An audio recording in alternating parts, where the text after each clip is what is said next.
Hello, you lovely cubs. It's the Dragon Lord here back again with another movie this time. What if Tanjiro had Ultra Instinct the movie? Don't worry though, you guys will get another What If today because a movie, you already watched it maybe. Maybe you're new, maybe you're not. But yeah, another What If will be uploaded today as well. Like and subscribe and comment something down below because it helps boost this content to new people. And yeah, with that out of the way, let's just get right into it. Don't you know who you are? Electric. Your eyes are filled with stars.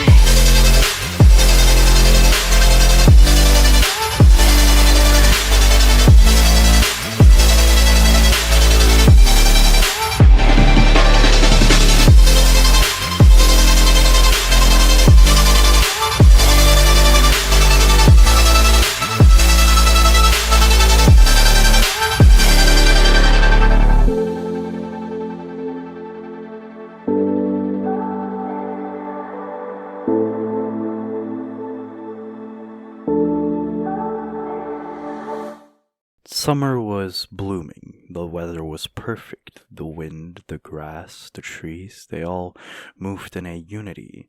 It wasn't too warm and it wasn't too cold. Perfect weather, one could say. It was July 14th. And at this moment, on a mountain, near a small little village, a boy was being born. Tanjiro Kamado, born to Kie Kamado and Tanjiro Kamado, his parents. The boy, when he was born, had beautiful red eyes, just like his father, though his were even more bright than that of his father's. A few weeks passed by and Tanjiro's hair started growing. It was the same hair color as his dad. He had black hair with red tips. He had a bit of a combination of both his mother's hair and his father's hair. Though one day, whilst feeding Tanjiro, Kie could have sworn that Tanjiro's hair turned white. Bright white, just his eyes as well.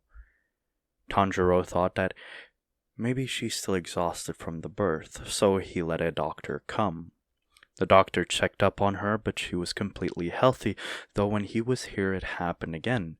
Tanjiro's hair turned white, his eyes doing the same. His hair turned back to black, though it had no longer the red tips, and his eyes remained white. This stayed like this for at least 4 minutes until his eyes turned back to red, and his hair turned back to black with red tips.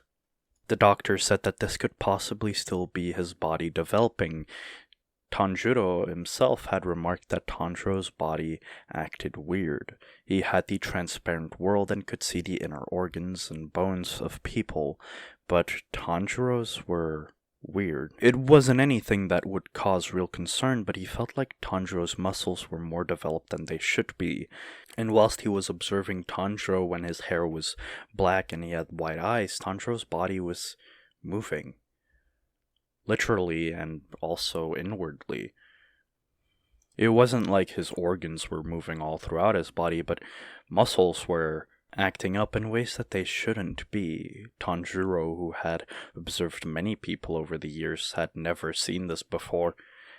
He asked the doctor before he left if this would be a problem, and the doctor said that it shouldn't be, that maybe he's just a special boy that they should take care of.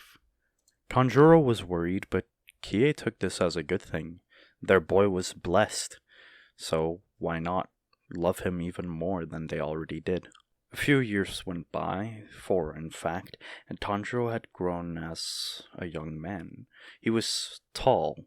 He was a bit taller than people his own age, and he was also stronger. He had muscles. His body developed. It made him faster and able to do things that he shouldn't be able to do at his age, though their family didn't really mind. Tanjiro actually took this as a good thing and started taking Tanjiro out to the forest, where he started teaching the boy how to cut down trees and gather firewood. It was around this time as well, in the winter, that Tanjiro would see his father perform the Hino Kamikagura for the first time.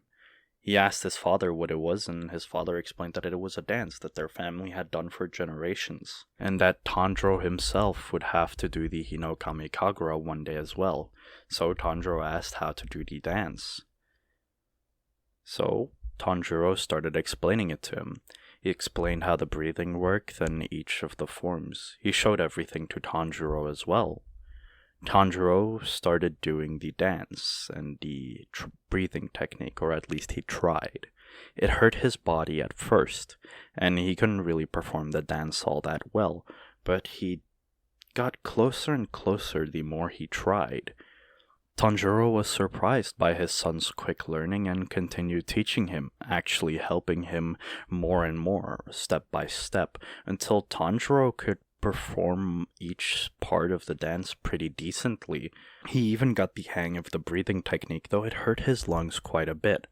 His father then explained that if he wanted to dance all night, or even infinitely, he'd have to master that breathing technique, as it was the way he could learn how to dance forever. He even told Tanjiro that next year they should dance together. So Tanjiro's hopes went up, and he decided that he would practice this dance a few times, at least a day. In these 4 years, he had also gotten a sister, as well as his transformation, his changing hair color and eye color, was seen less and less. The white hair happened almost never, except when Tanjiro got really stressed out or really angry, which almost never happened. And the black hair and white eyes happened not as often, but it could still happen once daily. But at this point, the family just accepted it, and it was like nothing had happened. Flash forward a few years, and Tanjiro helps his father out a lot. He goes out to gather firewood and helps make charcoal, and even comes along to the village to sell it. His strength could be compared to that of his father's, who was already stronger than most people, and Tanjiro's only 8 years old at this time, though everybody in the village loves him. He's a super kind boy, and he helps out everyone. His sense of smell also helps out greatly whenever they try and find something that happened.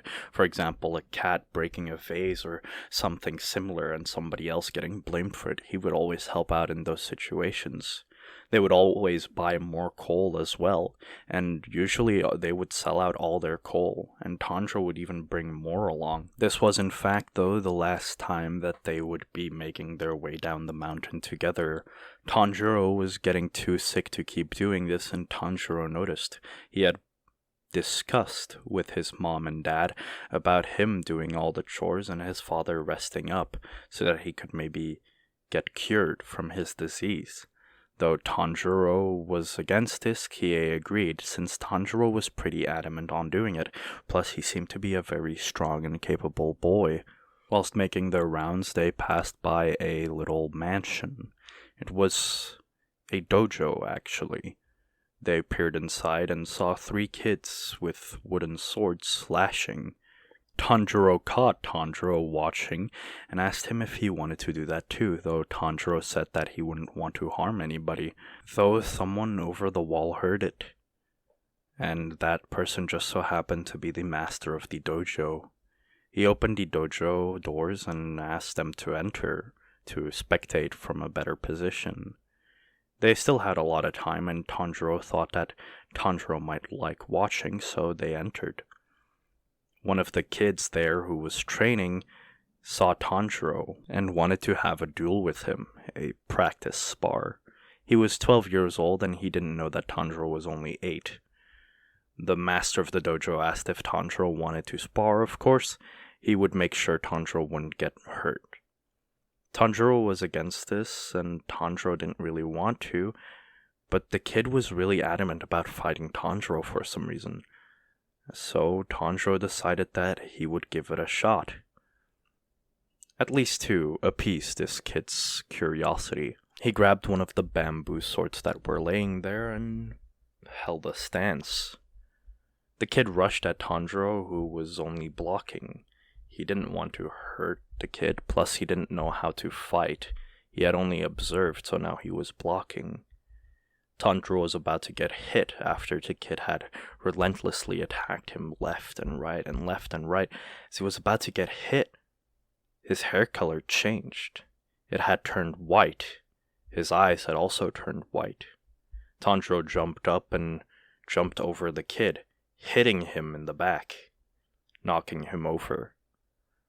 The kid caught up and got angry as he stopped going as easy as he was and rushed at Tanjiro. However, Tanjiro took a stance that looked very familiar to Tanjiro, the Hinokami Kagura. Tanjiro took a breath and was about to hit the kid with the first dance segment. Although right before the bamboo sword hit the kid, Tanjiro's father, grabbed him by the hand and stopped the sword's movement. He scolded Tanjiro for using the breathing technique he had taught him to harm somebody, and he decided that he would scold Tanjiro at home. He apologized to the dojo master as they made their way out. The kid who was about to get hit by Tanjiro stopped them as Togata, and he wanted to be friends with Tanjiro and spar again. Tanjiro didn't want Tanjiro to spar with him again in case this happened again, but Tanjiro's hair had now turned back to what it was before, the black with red tips. He questioned what had happened, and this made Tanjiro confused. Did he pass out, and is that the reason why he got that white hair? It's like an unconscious state. He didn't know for certain, but he would have to still scold Tanjiro. Though when Togata was asking Tanjiro to become his friend, Tanjiro instantly accepted, though he said that he was only 8 years old, which Togata was baffled about. He said that he would get stronger and that in their next spar he would win. Tanjiro and Tanjiro went back to the mountain. There they arrived at home and Tanjiro told Kie what had happened, as she started scolding Tanjiro, who was terrified of his mother, but also questioned what had happened himself. So Tanjiro's father, explained everything that Tanjiro did. Tanjiro couldn't believe the words that his father was saying. He had jumped over somebody's head, hit them, and then almost hit them with the Hinokami Kagura. He questioned his father and asked, "How could you hit somebody with a dance?" And then his father started explaining that the breathing technique not only made it so that you could fight longer and you had more stamina or dance longer, but it also made you stronger, like physically. He explained that the Hinokami Kagura could also be used as a fighting technique if you just looked at some of the core movements. Tanjiro was baffled by this as he had only learned the dance and asked his father how he could perform the fighting technique if he had never learned it. And his father explained that maybe Tanjiro did so subconsciously. Though he was still scolded and he was put on house arrest for the next few months, he grew up more and more. In fact, 4 years had already passed really quickly, and another half year with that. It was almost time for another winter, and Tanjiro had grown up a lot. His physical body resembled that of a young adult, and he had grown a lot stronger. He had fought with Togata a lot, and he had also gotten into meditation. His father had forced it on him since he had this weird power within him. He had actually tapped into it a little, as he was able to go into that black-haired state with the white eyes.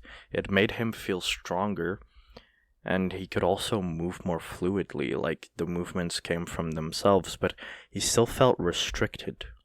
He had actually used it in one of the fights he had with Togata, and used it most often because Togata was way better with a sword than him. Though he obviously didn't spar with Togata to actually learn how to harm somebody, he just did it for his friend. After all, they were really close friends. Tanjiro's father had also not passed away long ago, and thus he sought a lot of camaraderie from his friend Togata. He had also used the white-haired form a few times, but whenever he used that, Togata absolutely got obliterated. The boy even explained some of the times Tanjiro had used it, and Tanjiro really tried to suppress that power. After all, what if he had used that and harmed his family? He didn't know how it worked after all.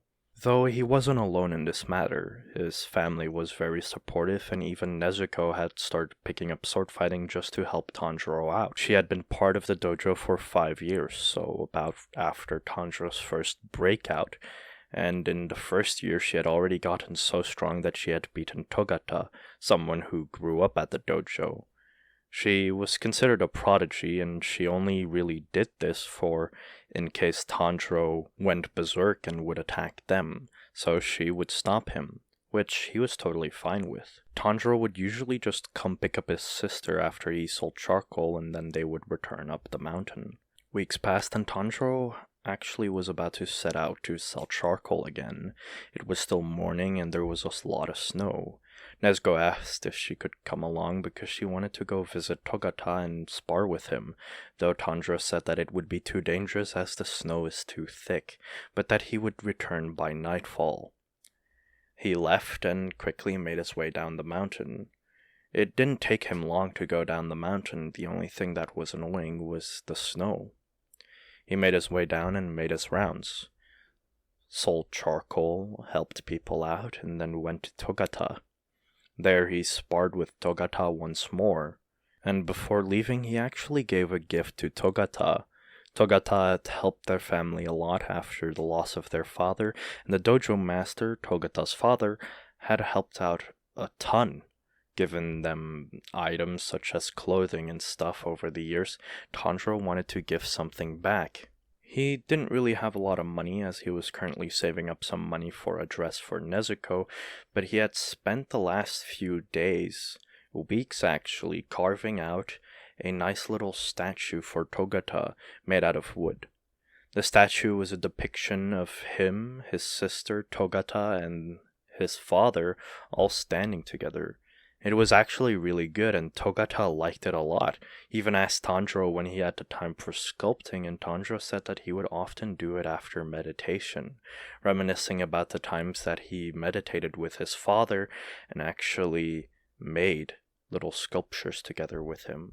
It was something he had only done for 5 years, but he had gotten really good at it, and it was something that eased his mind. Togata even tried convincing Tanjiro to start a sculpting business, though Tanjiro declined, saying that he would need more time to look after his family, and this had already consumed quite a lot of time. He then nodded and asked Tanjiro to wait for a minute. He entered inside, and his father was there as well. He showed his father the statue, and the dojo master looked at it and smiled. He didn't smile often, only really smiling when Togata made great achievements or if something amazing happened, but this made him smile. He told Tanjiro to wait, and then quickly headed inside, coming out with a sword. Tanjiro was confused, but the dojo master handed him the blade. He spoke about the sword, saying it's a katana that he had never unsheathed before. He starts explaining how he found a wandering blacksmith who had sold the blade to him for quite a lot of money. The blade had a red scabbard with a dragon pattern on it, which is the reason why the dojo master had bought it in the first place, as the dojo had a little dragon symbol on it.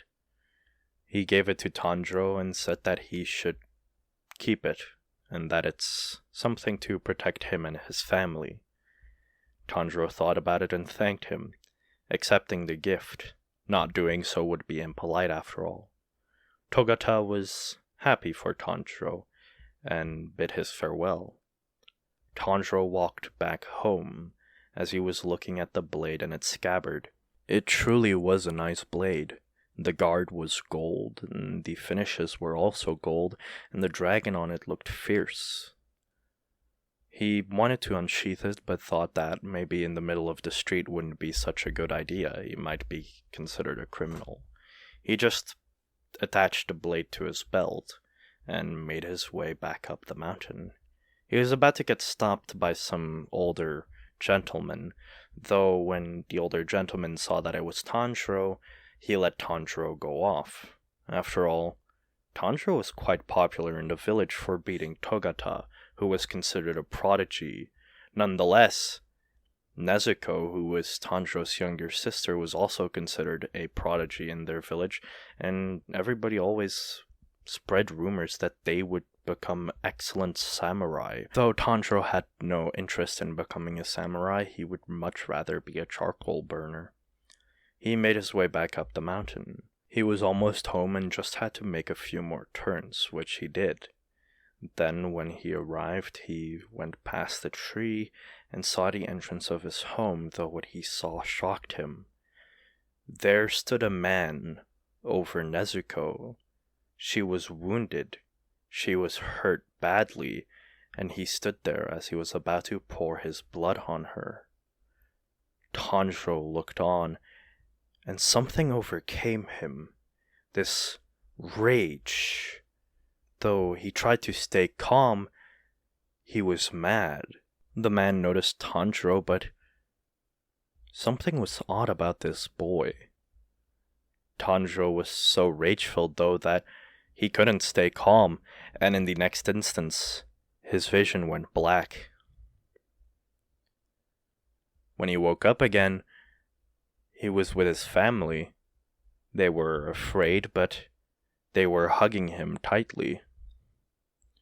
He looked, and his clothes were ripped. He himself wasn't hurt, and he was fine. He looked in his hand, and he was gripping a blade firmly. The sword he had gotten from Togata, there was blood on it. He quickly asked his family if he went berserk and hurt them, but they all just hugged him, saying that he protected them.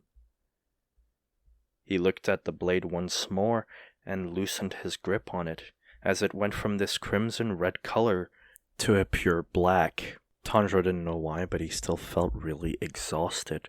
His family was also very worried about him.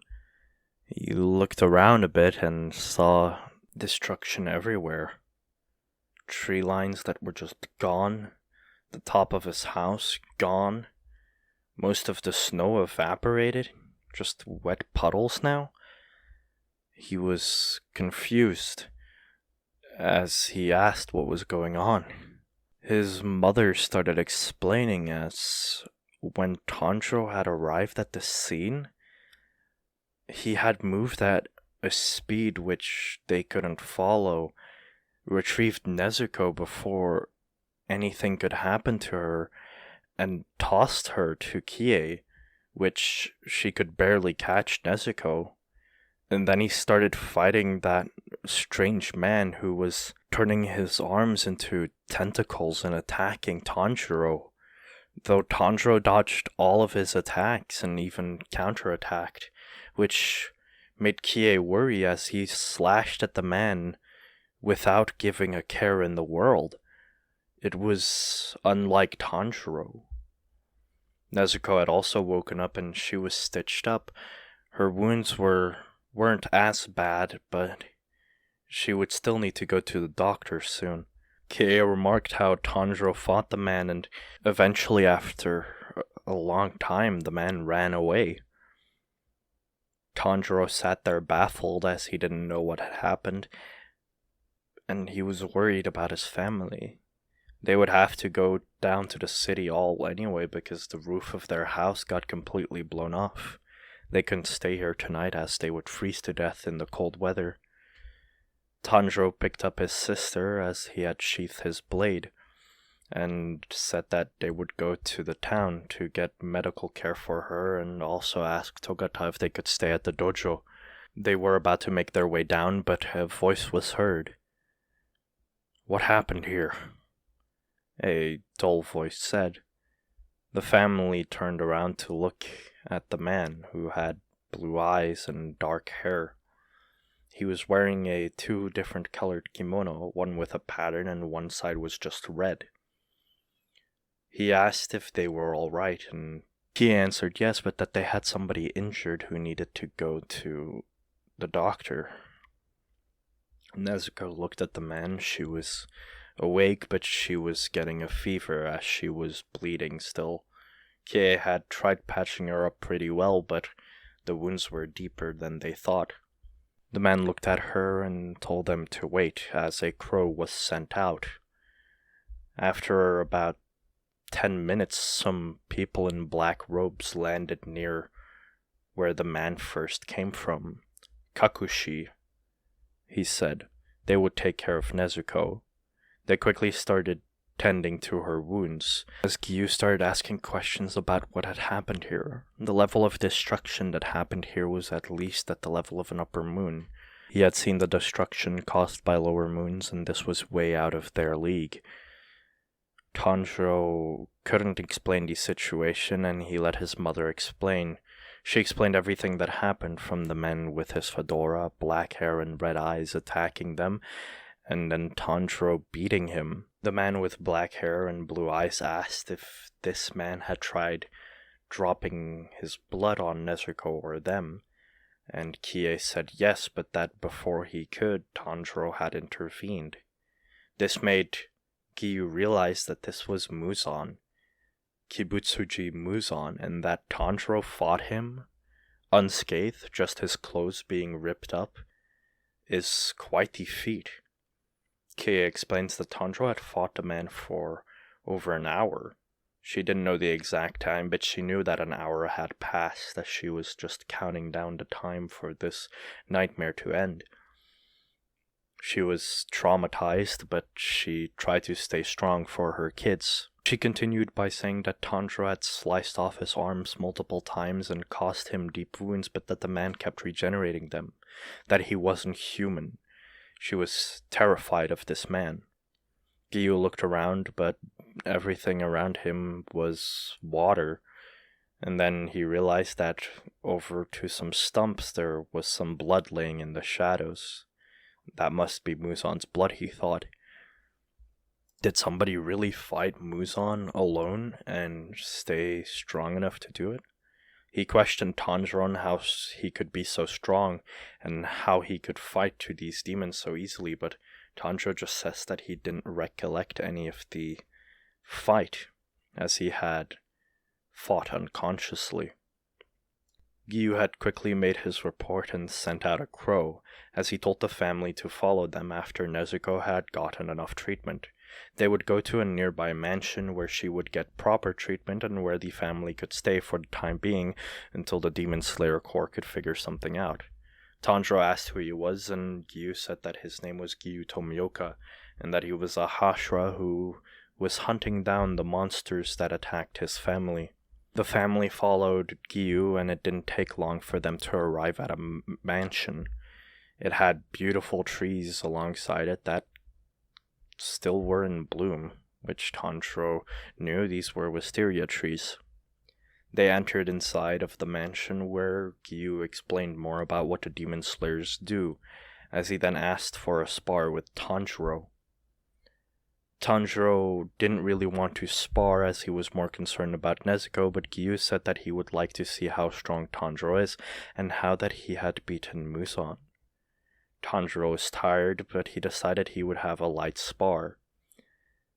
Gyu unsheathed his sword, which made Tanjiro panic. He didn't want to fight with real swords, but Gyu said that he wouldn't try and hurt Tanjiro.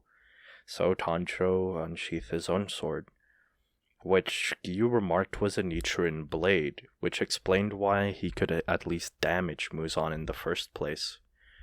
Tanjiro asked what a Nichiren sword is, and Gyu basically just explained that it's a sword that is used to hurt demons, because normal weaponry won't really work on them, and that they're weapons that absorb sunlight. Tanjiro's was black, though, and he said that people who have the color black, usually they don't know a lot about those people. Tanjiro decided that if he wanted to stand a chance at all against Gyu, he would have to fight in that form. So he calmed his heart. His hair turned black and his eyes turned white, which surprised Gyu. On the way to the mansion, Tanjiro had explained how he had a sort of transformation where his hair would change color, but that apparently the one he used against Muzan was a white hair transformation, which he couldn't control. Tanjiro felt at ease. His breathing calmed down and he used the Hinokami Kagura. He had never let go of the breathing technique. In fact, he had always used it. But in this form, it just came naturally, as if it was the only way to breathe. He also did it unconsciously, more subconsciously than he was focusing on it, so he only really noticed it a few times. His sword changed color as his grip strengthened, him turning into the lesser version of his Ultra Instinct form made his strength still grow, as it didn't multiply really, but it just grew exponentially, somewhere to the level of a Hashira. His sword turned crimson red as he tightened his grip. Gyu made note of this but didn't say anything. Tanjiro then rushed at Gyu and slashed, but Gyu dodged easily, attacking Tanjiro, though Tanjiro dodged easily as well. Gyu remarked that Tanjiro had quick reflexes and that his dodging was good. He had even seen Tanjiro attack whilst dodging, but he had blocked the attack easily. When Gyu attacked with a normal slash, Tanjiro dodged and had kicked Gyu at the same time to make some distance between them. Gyu remarked that Tanjiro had excellent combat capabilities, but that his attacks were just too basic, too easy to read. He told Tanjiro this, who was flustered, though Tanjiro calmed himself once more and rushed at Gyu, this time using the Hinokami Kagura. He had remembered what his father had told him, and so far he had turned the first segment into a move, which he called Flame Dance. He used it and rushed forward to Gyu at insane speed, which Gyu could barely react to. And he slashed, Gyu barely being able to block it, but still blocking it. Gyu was surprised that somebody who hadn't heard of the Demon Slayer Corps used a breathing technique. He didn't quite know which one this was, but he instantly recognized that the footwork and the stance were not something someone would create if they didn't use breathing. He retaliated and used his own breathing techniques, fighting Tanjiro more strongly, though Tanjiro always dodged, which irritated Gyu. Tanjiro, in this form, always dodged.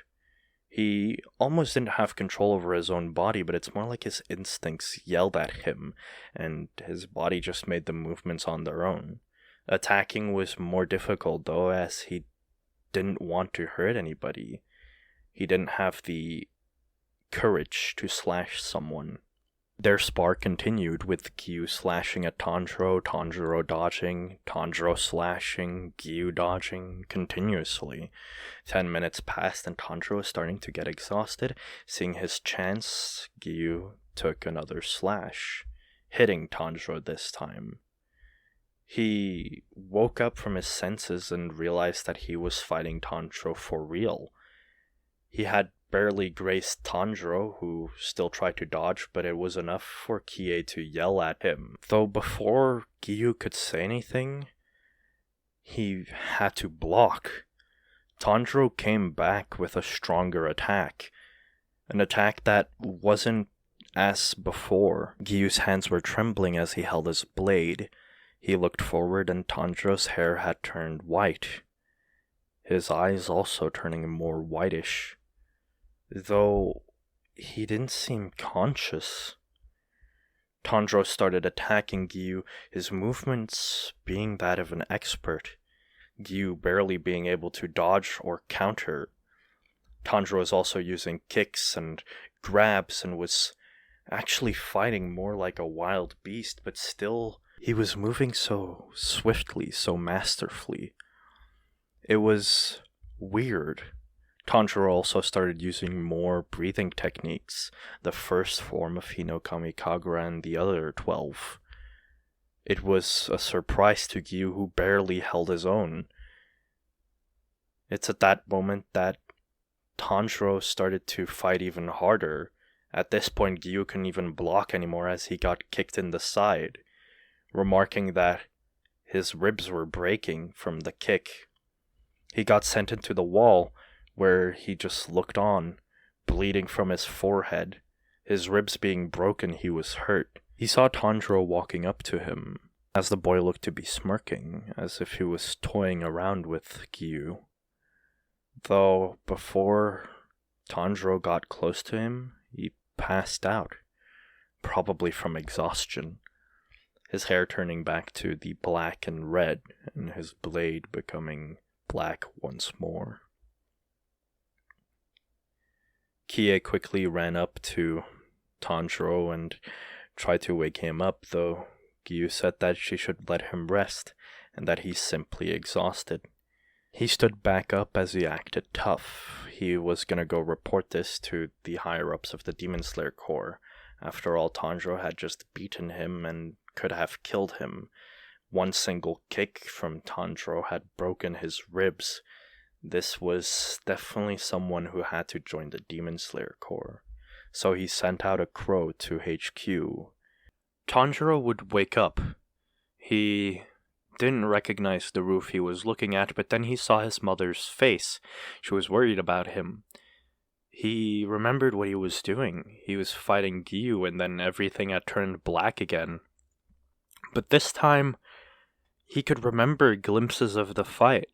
He could remember him rushing towards Gyu and using some weird movement. Almost as if it was a dream, something that had never happened but did. And he remembered one thing, Gyu up against the wall, and it reminded him of when he had fought Togata once and lost control. He apologized to Gyu right away, who was sitting next to him. However, Gyu instantly bowed his head and asked Tanjiro to join the Demon Slayer Corps. Please join the Demon Slayer Corps. I know this is selfish of me to ask, and it would be very difficult for you to join and partake as, well, he couldn't quite find the words. He was lost in thought, just trying to figure out what to say. Calm down. Ask me again. From start, Tanjiro said in a quiet tone. Gyu calmed down. Please join the Demon Slayer Corps. We could really use someone with the strength you have. If you get trained properly and figure out how to control that power of yours, so many people could be saved from tragedies like what happened to your sister. Tanjiro remembered that Nezuko was still not awake. He looked over and there she was.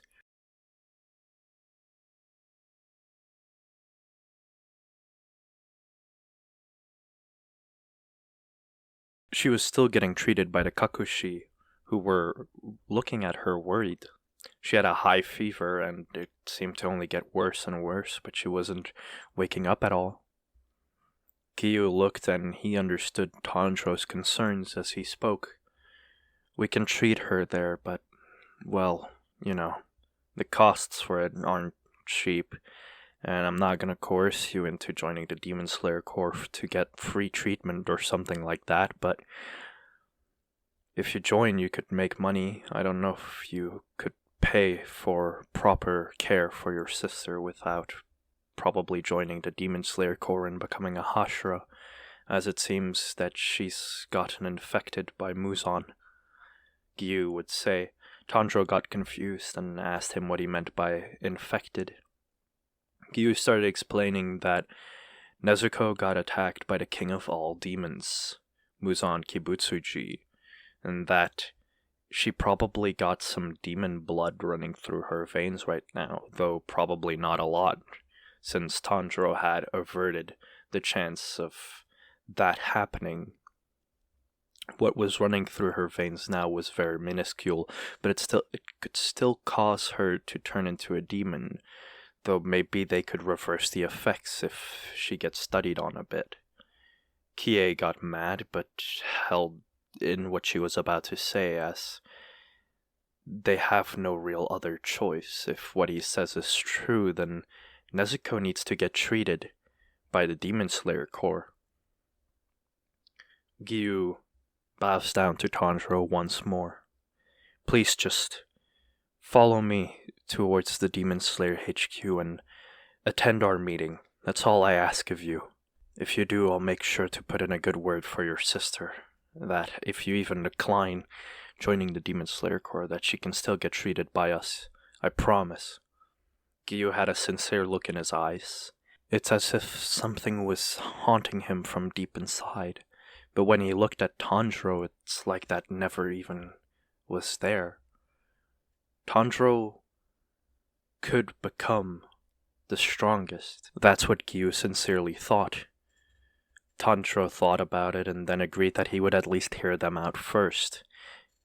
Kie thought that it was good since they didn't quite have a lot of money, since, well, Tanjiro had only gotten a bit after, well, working so much.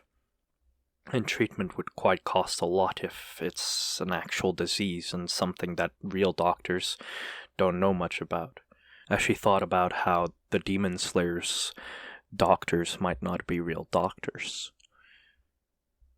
Gyu thanked Tanjiro, but Tanjiro said he would first have to visit the village that he lived nearby, because he would want to say bye to his friend at least, Togata. Gyu said that was fine, and that he would wait here until dawn to again guide them towards the Demon Slayer HQ. So Tanjiro quickly set out as he ran towards Togata's residence, arriving after what was about 40 minutes of running.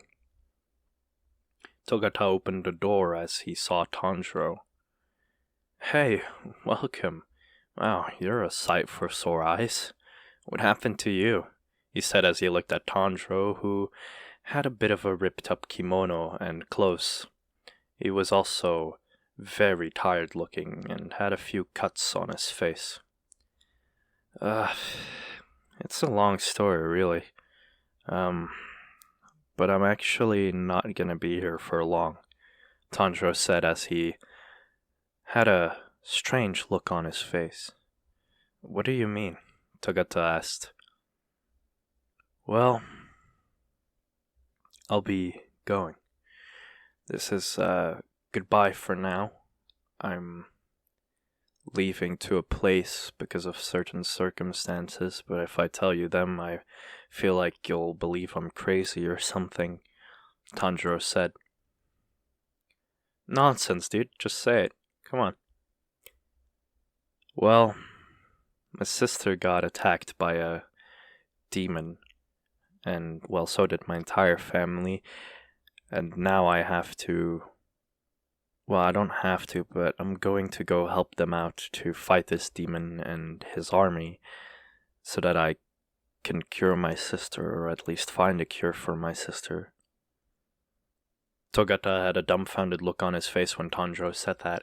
He couldn't believe everything Tanjiro said, but Togata's father came and put his hand on Togata's shoulder. So you ran into a demon, huh? It's unfortunate, but that's how Togata lost his uncle, my brother. He died by attack of a demon. It's why I started swordsmanship, and why I asked my grandparents to invest into this dojo of mine. The sword I gave you as well was said to be able to kill demons. I didn't tell you because I thought you'd laugh. I've been gathering these weapons for a while. Togata himself also carries one that supposedly can kill demons. Togata had never actually drawn his sword that he had gotten from his father, as his father said that he could only draw it when his life was in danger. Togata was strong enough in hand-to-hand combat to where even people with arms and weapons couldn't do much against him. And this was something entirely different. I want to help out, Togata said. His father was against it, but Togata distanced himself from his father. Tanjiro has shown me that there's always new horizons to see, and I got this gift for swordsmanship and combat for a reason. I have to go fight, he said as he looked at his father with a sincere look, who then decided to just let his son go. Togata quickly grabbed some stuff and started following Tanjiro. They made their way back, having to take a 5-minute break once so that Togata could catch his breath. Giyu asked who this was, and Tanjiro explained that Togata was the one who mostly taught him swordsmanship, or well, who he fought against the most as a child, and that he has extraordinary talent, and that he wants to help out. Giyu asked Togata to draw his sword, and Togata did, for the first time. But he didn't want to, but it was by instinct. It's because Giyu had released killing intent. Togata drew his sword, and it went from its base color to a whitish purple with red flames as a pattern on it. Giyu was surprised that this boy had a Nichiren sword, nonetheless that he had the swordsman skills to make it manifest. Giyu drew his own sword, and they clashed, and only after 3 hits did Giyu stop and say that Togata was worthy of being in the Demon Slayer Corps, but that he still had to go through training. After all, he had to learn breathing techniques. Togata was happy, and, well, they all followed Giyu. The Kakushi had set out earlier together with Nezuko as they would bring her to the medical care in the Demon Slayer facilities, as she would be treated there. After about half a day of traveling, they arrived at Demon Slayer HQ, where Tanjiro got greeted by many faces. Togata was there as well, as, well, Giyu didn't really have anywhere for him to stay, and it was not only Tanjiro who was there, but his entire family. After all, his mother wouldn't be adamant about going with him. Tanjiro came face to face with a man who had long black hair and who was young. Still older than him, but not that old. He seemed to have some disease, as it was spreading over his eyes slowly.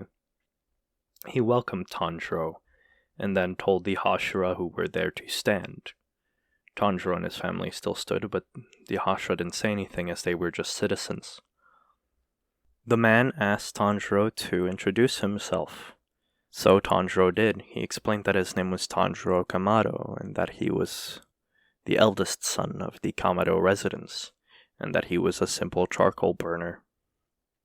Ubuyashiki then introduced himself as Kaguya Ubuyashiki, the leader of the Demon Slayer HQ, or the Demon Slayer Corps. Then all the Hashira introduced themselves one by one to Tanjiro. Ubuyashiki then said that this meeting was to add Tanjiro to the ranks of the Demon Slayer Corps. Something that had happened a few times in history was that someone was so talented that they'd instantly be allowed entrance into the Demon Slayer Corps without having to take the test. Most of these Slayers would also very quickly rise the ranks and become a Hashira, showing that they had extraordinary prowess. But this time, Ubuyashiki wanted to let Giyu make his report, so Giyu started. Well, I arrived at the foot of the mountain in the morning.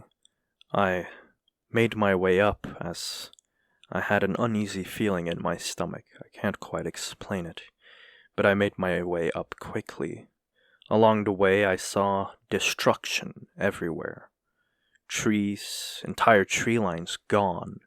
Most of the snow evaporated, and, well, there was a lot of damage in the ground. When I got to the Kamado residence, I saw that most of the forestry around it was completely wiped out, only some stems remaining. There was almost no snow in sight, and, well, the terrain was absolutely shattered.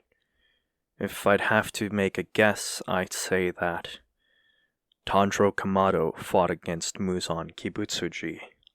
When Giyu said this, the other Hashira's eyes all perked up, because Muzan Kibutsuji was the leader of the Demon Slayer Corps. How could someone who's not part of the Demon Slayer Corps, let alone someone who's 13 years old, take on the leader of the demons without even receiving breathing training? Since it was already daytime, Gyu continued, I decided to prioritize the health of the Kamados before trying to trace down the demon. He said. He continued once more. I took them to a nearby wisteria mansion, where they treated Nezuko Kamado, who was the first one to be attacked by Kibutsuji Muzan. She's currently in a semi-coma state, where she has a high fever and, well, the medical report will be given later on that, but we theorize that she has received a very small amount of Muzan's DNA, which we still don't know would be enough to turn her into a demon, but for now we have to research about curing her. When I was at the Mysteria Mansion as well, Gyu would say before any of the Hashira can interrupt him, as one looked to be trying to interrupt him. When I joined the Kamados in the Wisteria Mansion, I asked Tanjiro Kamado for a spar. It's then that I figured out that he already has an Ichirin blade, and when he fought me with it, he demonstrated, well, above average skill. But it's then that he showed something extraordinary. He activated this transformation. His hair turned black and his eyes turned white. Well, grayish white. And he started showing better physical prowess, matching up to my speed, but, well, his skills were still lacking. He was just stronger. But when I pushed him, and I regret to say, but I used my full power to do so, but I didn't mean to. It was a subconscious matter, Gyu said, which surprised the other Hashira as Gyu had started fighting Tanjiro for real. I grazed him by the head, as he pointed at a little scar that Tanjiro had on his head now. Well, it was bandaged up, but he pointed at it. It is at this point that Tanjiro Kamado went into a berserk state, or an unconscious state. His hair turned fully white, and his eyes also fully turned white. He also had an aura around him, but I wasn't able to fully focus on that. In this state, he perfectly dodged any attack I threw at him, and there are multiple accounts of me almost dying to, well, basic attacks. He fought like a wild beast, but his movement was swift and perfect. I couldn't stop any of it. It was truly magnificent. He also showed strength far beyond a human's capacity, even beyond that of Mitsuri Kanroji, who we all know has a, well, particular constitution. He broke my ribs with one kick, and he was able to techniques, and I'm sure that these techniques were a breathing style with different forms, as it seemed to be a type of dance, but converted into an attack. I'm uncertain about the rest, as Tanjiro Kamado passed out shortly after entering this form. That is all for my report, Gyu would say. As the gazes all turned to Tanjiro, Ubiyashiki asked if Tanjiro could transform, and Tanjiro did, activating the black-haired form that he had. And, well, his eyes would turn grayish white. The Hashira now knew that what Gyu said wasn't a lie, and this piqued their interest. Ubiyashiki asked Gyu what he thought would be the best course of action, and Gyu spoke. Well, I'll be fairly honest. When Tanjiro was using the white-haired form, I couldn't do anything. I was completely helpless. In fact, I think that he used this white-haired form to fight off Muzan. As you can see, his clothes are torn up, but I did none of that. Also, I think that the best course of action going forward now would be to enroll Tanjiro Kamado into the Demon Slayer Corps. Doesn't matter what rank, but we should put him under a Hashira or a trainer. But I'd prefer a Hashira since I think he'd best learn in a practical manner. I saw it when he was fighting me. He was learning every time we clashed our blades. Ubiyashiki thought about it and then asked, "So, what was that breathing technique then that Giyu asked about?" He asked to Tanjiro, and Tanjiro spoke. He explained how he did meditation and that his father had taught him a breathing technique and a dance, and that it was always easier to breathe when he used that breathing technique, and that the dance was something that he thought was also a fighting style since he had used it against Togata once. Togata spoke and said that Tanjiro had always beaten him in the past too, even when he had never received combat training, and that he grows insanely fast, same with his sister. The Hashira then looked at Togata, who they really hadn't noticed until now. "Who might you be?" Ubiyashiki asked in a calm tone. Togata introduced himself, and some of the Hashira had piqued interest, since after all Togata had a Nichiren sword as well, and plus he was from a swordsmanship family, one that was, well, decently known.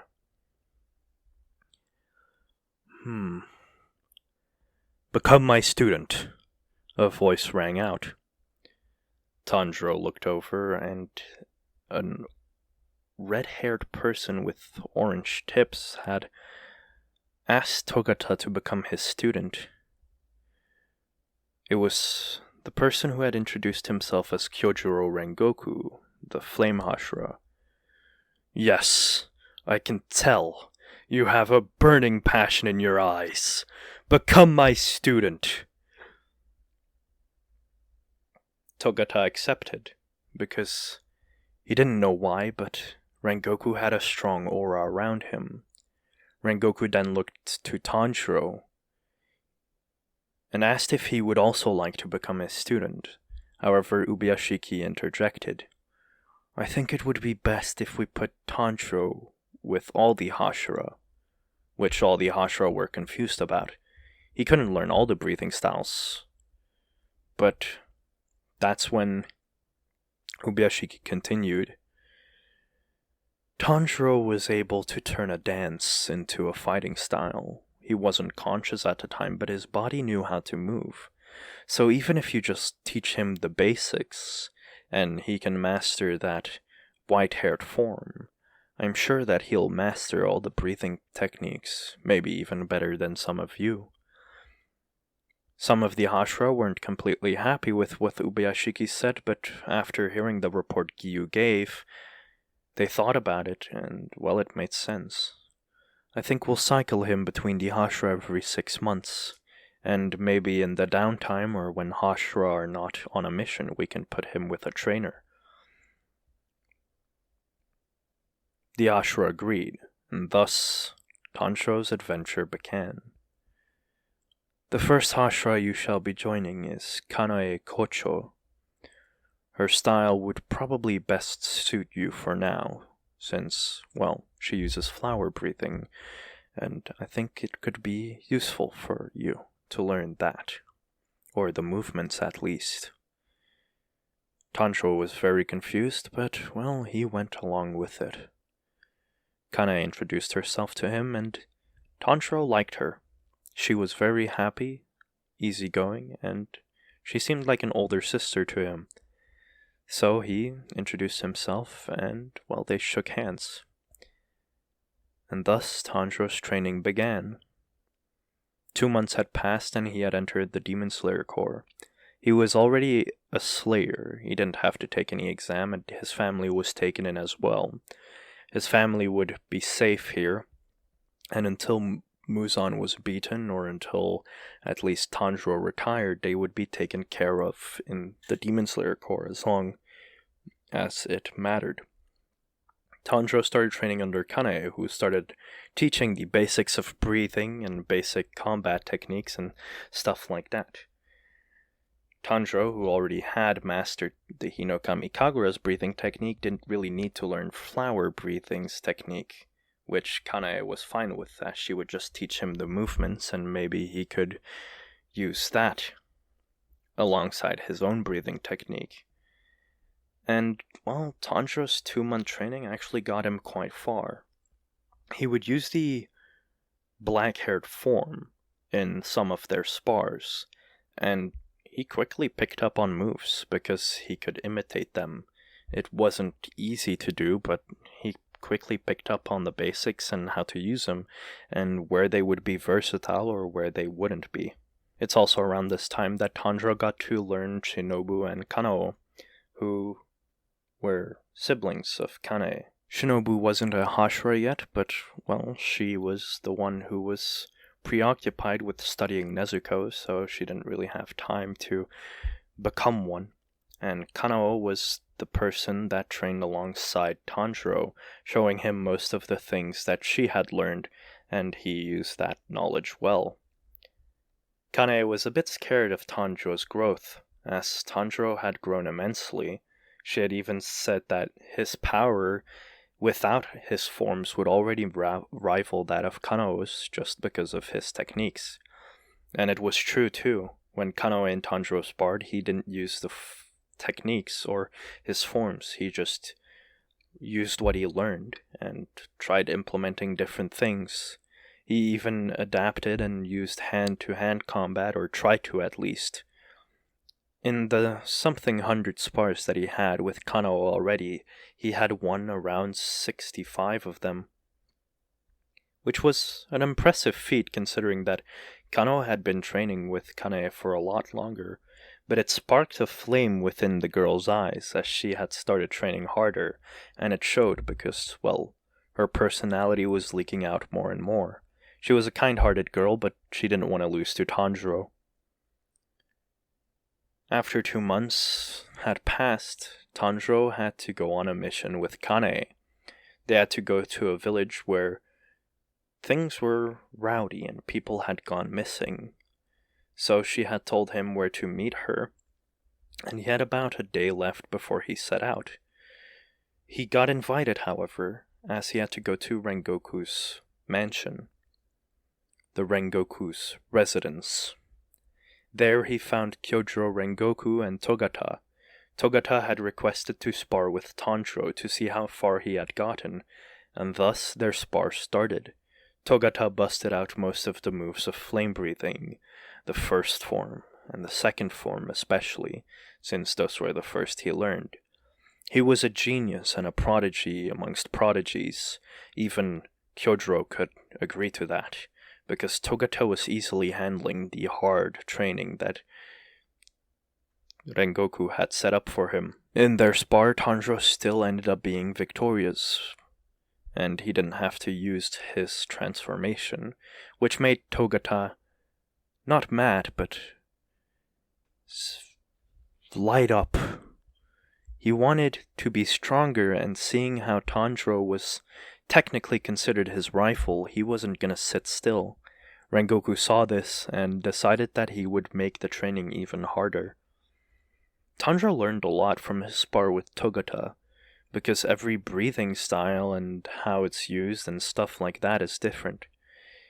On his way back towards the butterfly mansion, or well, the flower mansion, he thought about how he could implement these techniques into flower breathing in the Hinokami Kagura. He had already figured out 4 of the moves of the Hinokami Kagura, and he had mastered the first move. But if he could use these techniques, maybe he could get even further. He had met up with Kanae and they set out for the village. There, they arrived at nighttime. They scouted around and eventually found a demon.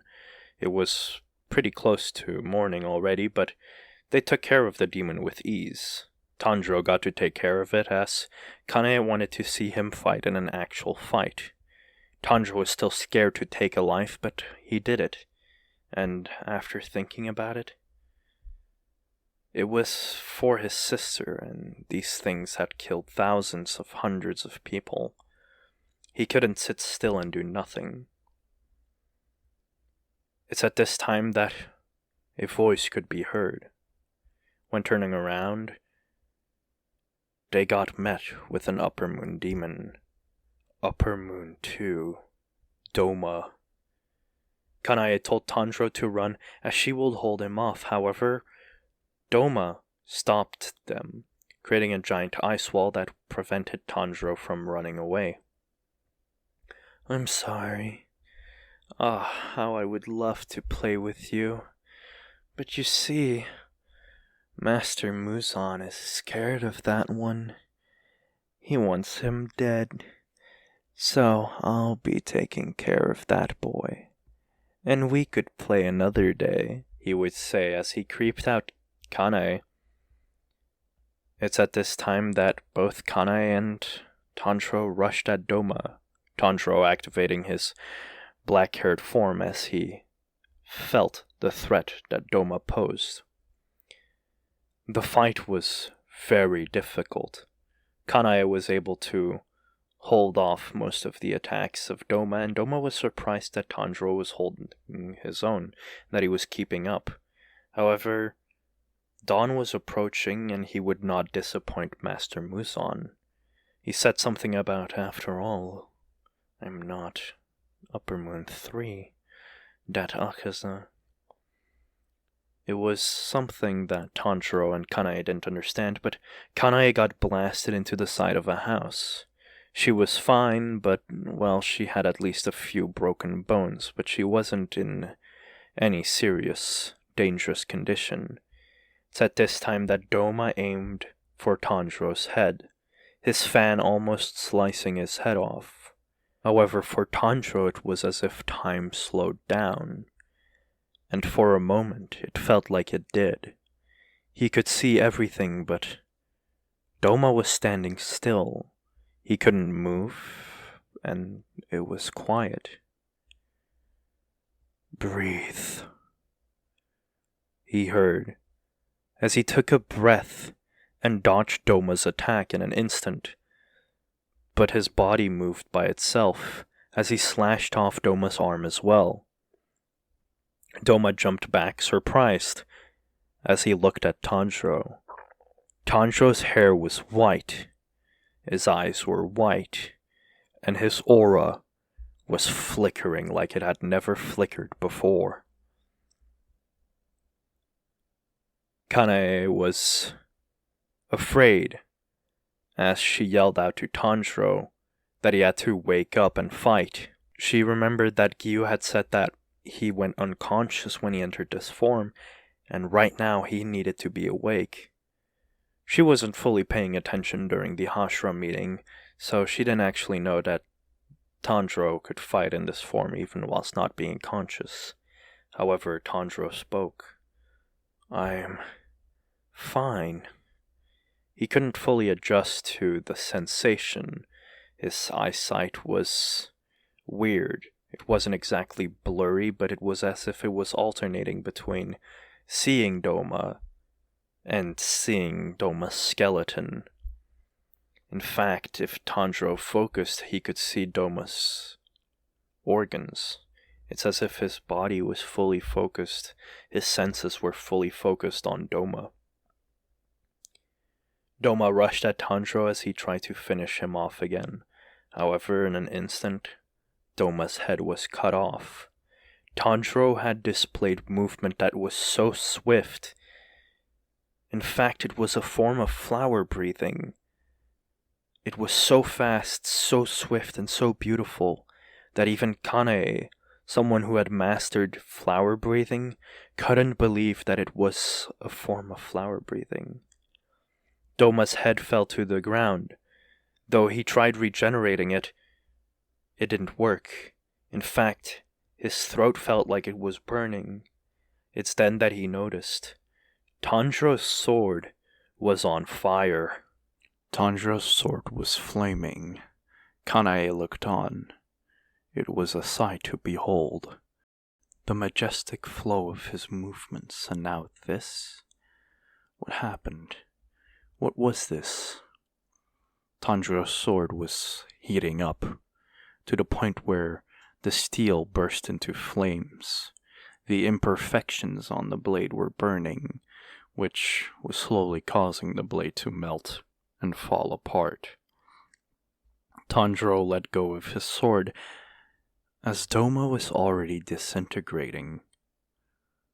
Doma cursed at him and tried to shoot an icicle at him.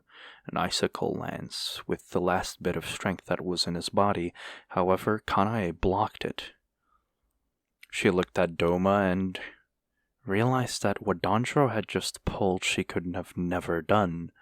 Even if she was with maybe one more Hashira, the fight would have been a lot more difficult.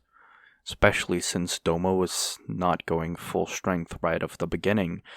And it's really only because Tanjiro went into this white-haired form.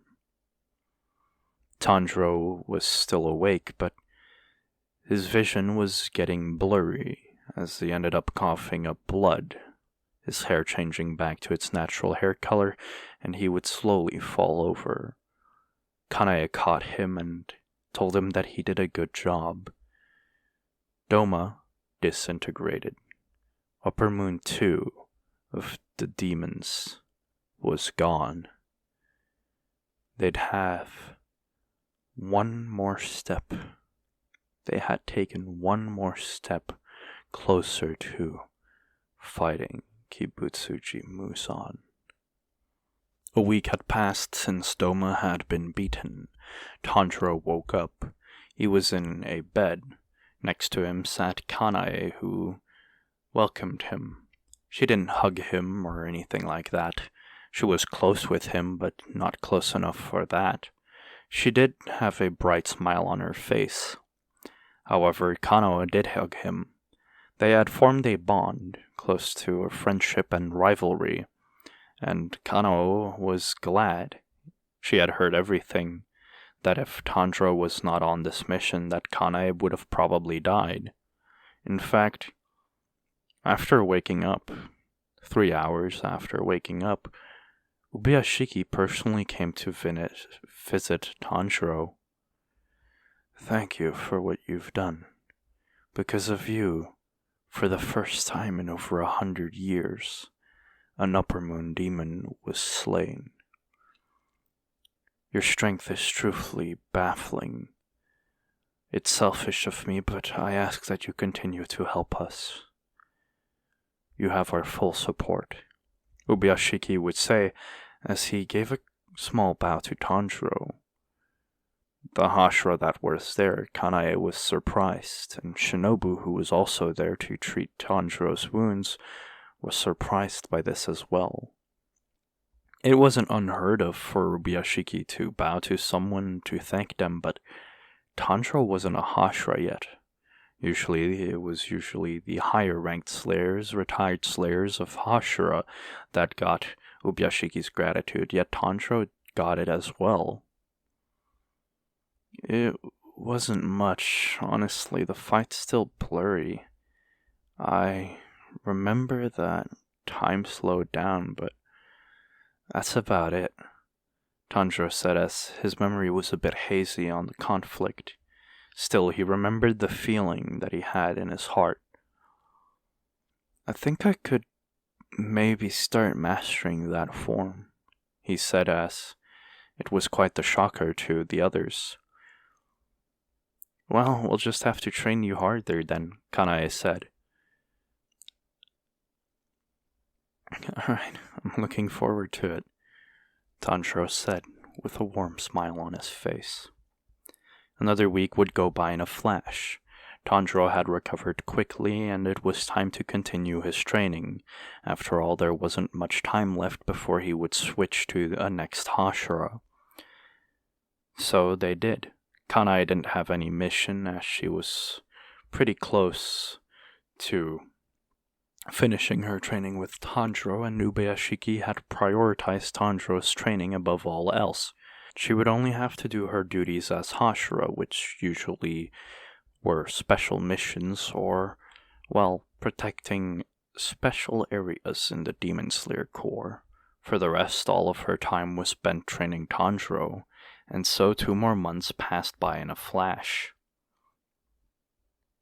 Tanjiro had learned a lot, but it was time for him to move on to a new Hashira, someone new he could train under. Kanae wasn't weak by a long shot, but she wasn't one of the stronger Hashiras as well. The next Hashira he had to go to would be a bit more difficult in terms of training. Tanjiro said his goodbyes to Kanao, Kanae, and Shinobu, who all thanked him, and they all learned a lot as well. Shinobu had become a Hashira in the time that he was there, and, well, she was really close with her sister, again thanking Tanjiro for saving her life, though he says that she's the one that saved him, as he slowly starts departing to his next Hashira's mansion. It takes him 3 days to travel, and it's not an easy path, but eventually he arrives. The Snake Mansion. Obanai Igiro's place. He knocks on the door and nothing happens. Eventually, after waiting for 10 minutes, the door opens, and, well, there he's met with the cold eyes of Igiro Obanai, the Snake Hashira. He introduces himself once again, but he's a bit afraid. Igiro has quite the imposing feeling and shows quite a hostile look towards Tanjiro. But yet he introduces himself as well. He explains that Tanjiro will be staying with him for the next 4 months, and Igiro has gotten special permission to not leave his mansion at all. So for the next 4 months, day and night, they will be training. Tanjiro's a bit confused about the day and night thing, but Igiro tells him that a slayer must always be ready to fight whenever and wherever. So his training starts. For the first month, Tanjiro has to learn to be aware, even in his sleep. If there's even a small noise, he should wake up. That's what Igiro told him. Any sense screaming at him that Igiro would attack him had to wake him up. Of course, his sense of smell could be used in this, but it wasn't as easy. Though he was able to master it fairly quickly, only after about a month. Though this delayed the rest of Igiro's training, who told Tanjiro that he was only average in certain skill levels. It's around this time that Mitsuri would also show up. She came by to say hello to Igiro and see how Tanjiro's training was going, bringing them gifts and snacks that she was enjoying herself. She told Tanjiro that he looked strong and that he was kinda cute, which made Igiro double down on the intensity of the training, because, well, he got jealous. Mitsuri had left, and after she had left, Tanjiro's hellish training began. His movements had to be unpredictable, whilst he'd be able to predict his enemy's movements. Like a snake, his next attack should not be known to the enemy. Igiro was trying to teach him snake-breathing movements, but Tanjiro wasn't able to get it down. After another 2 months had passed, he was a lot stronger, and he was able to move more fluidly. It was to the point where if he had entered his black-haired form, he felt that his movements were a lot better. He could copy and imitate things that he saw that Igiro did, and Igiro was quite surprised because Tanjiro's copying of his moves were near perfect, with only slight indifferences. But then again, because of Tanjiro transforming, his strength had increased, and so did his speed. So in terms of power, he outclassed Igiro. Tanjiro had learned a lot in only 2 months. Not only did he learn fluidity, he also learned how to control his powers better. Igiro had asked him a lot of questions that made him think about things, like how to control his power. And at one point, Igiro assisted in his training, trying to see if Tanjiro could control the white-haired state. Though when Tanjiro went into it again, he went berserk, yet his memory still recounted some of the actions that happened. So for now, they were mainly trying to suppress that power for now, and trying to figure out different ways to control it. Tanjiro's training for his body continued. Speed and smooth movement were quite important for snake breathing, and he had already mastered a few of its forms. But Iguro saw it instantly. Tanjiro couldn't completely learn snake breathing. There were still some incapabilities. So he said one simple thing. Just learn the movement. If you can do that, I'm sure you can incorporate it into something else, he snarled. So Tanjiro started studying the movements. For the last month that he was there, he mainly focused on trying to control his power, his white-haired form. But Iguro told him that he would be training with that under somebody else, somebody who could control anger better. After a month had passed, Iguro said his goodbyes to Tanjiro. He realized that Tanjiro wasn't so bad. After all, when Mitsuri had come and Iguro was talking to her, he said that they were a nice match, which made Iguro think of him as a bit better. Tanjiro's next training would find place in a very, very windy area. The Wind Hashira's mansion. The Wind Hashira would train him for 4 months. Not only would him teach Tanjiro how to use the wind breathing styles and its movements, he would teach Tanjiro things like repetitive movement, repetitive action, stuff like that. And at the same time, he would try and figure out a way for Tanjiro to master the form, the pure wild instinct that he had.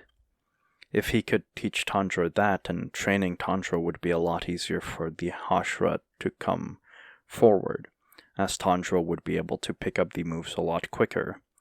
Right now, Tanjiro was copying moves sometimes using the black-haired form, but when he didn't use any form, he couldn't perfectly copy the techniques, and he couldn't even fully memorize them, so there was still a degree of learning to do. So the training started. Another 4 months passed by. In this time, Tanjiro once again learned different breathing technique styles and forms pretty quickly. In terms of talent, he could be considered a prodigy, though it's mostly because he had the form that helped him learn quicker. Further than that, his form, the white-haired one, it had a bit of an improvement. He could at least activate it by will, but controlling it was an entire different matter. Out of the 100 times that he had activated it when he was there, he was only able to control it twice, and for a very small amount of time. Tanjiro learned to destroy things in those 4 months. Wind breathing was quite destructive, and it relied on big actions. Tanjiro realized that every breathing technique has its own ups and downs, and he wondered if the Hinokami Kagura that he had was any different. The next place he had to go to was the Flame Hashira's mansion, Rengoku. He said his goodbyes to Sanemi, who just snarked and just dismissed him. He had gotten fond of Tanjiro, but to the point where it was irritating when Tanjiro smiled at him. Continuing on his way, Tanjiro went on to the Flame Hashira's mansion. He'd have to stay there for 2 months. This is because of Kanoe's report. She said that Tanjiro's blade was on fire, and so they had deduced that Tanjiro was able to use flame breathing better than any of the other breathing styles. Though this is of course because of the aura and the heat that was emanating from his body, and the grip he had on his sword all combined into the factor and lit up the imperfections within his blade. Tanjiro arrived at the Flame Hashira's mansion, where he found Togata. The two of them chatted, for a really long time and then proceeded to spar. Tanjiro won, but not as easy as before. He had to use the black-haired form with wide eyes, and he was barely able to win with that, even with his wide array of attacks and different forms that he could use. Togata had really shown his talent. He was a prodigy amongst prodigies.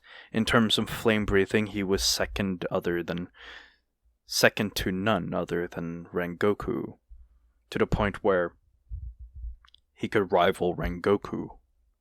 But Rengoku learned a lot from training Togata as well, as in different ways he could implement moves.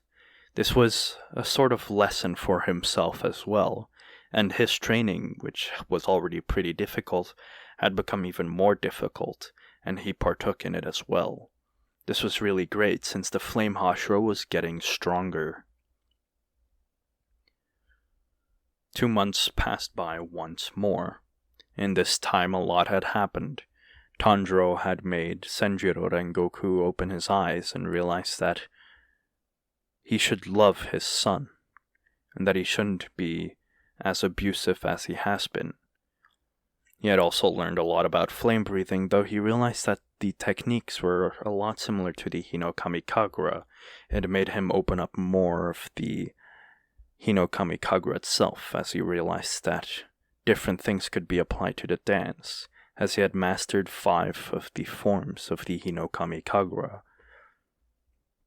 Other than that, he didn't learn much else. He couldn't control the mastered state yet of that white-haired form. It was fairly incomplete for now. Rengoku apologized for not being able to help him, but Tanjiro just told him that they'll figure it out. He'd have to go to the next mansion now, to the next Hashira. He bid his farewells and set out. Next Hashira, Gyomei Himejima, the stone pillar. Tanjiro arrived after some more travel. Here he'd have to stay for 4 months instead of 2. It was because, well, it's a completely new style and he wasn't similar to it. Gyomei made it simple.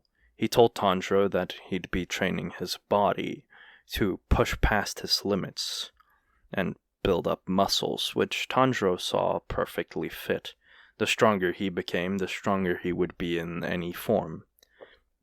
Gyomei said that Tanjiro would not be using any forms to train, that he'd only be allowed to use forms if he increased the weight he was carrying by a lot, which Tanjiro saw as fine. Gyomei also explained that he'd be using his form a lot though. Every time he wouldn't be training his body, he'd be using the black-haired form. Gyomei wanted Tanjiro to get more used to the black-haired form, that it would have the similar power to the white-haired one, because they both had similarities. Besides teaching Tanjiro stone breathing, which wasn't really something Tanjiro could use, he could, but not as effective as Gyomei, since he didn't have the same weapons, but yet he still was quite strong, and he could see the movement and techniques that stone breathing used and apply them with other things.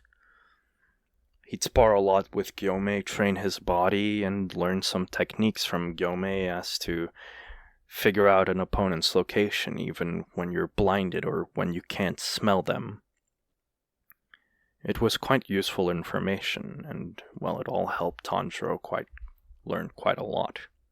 He also learned that there's a calm within training his body, an inner peace of Setso.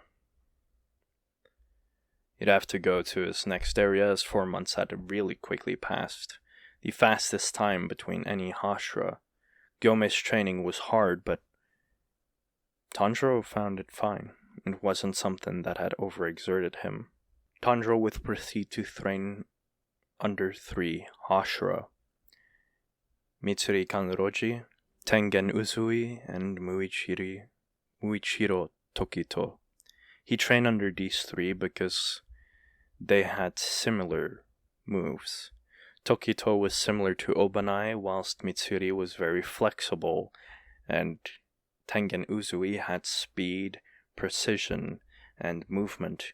So Tanjiro would train under them for those specific movements, but each one of them had important missions coming up, so they only had 1 month to train Tanjiro. Besides the regular training that he had gotten used to, he had already learned movement, so picking up on their movement techniques was not a problem, and he mastered them in only 2 weeks, being able to move on to the next Hashira quicker than they had anticipated.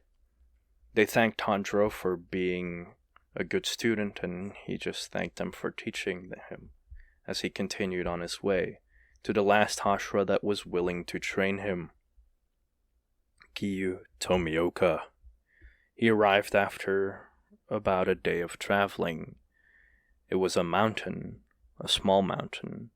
He arrived at a hut as he knocked on the door. "Come in," a voice rang. So Tanjiro did.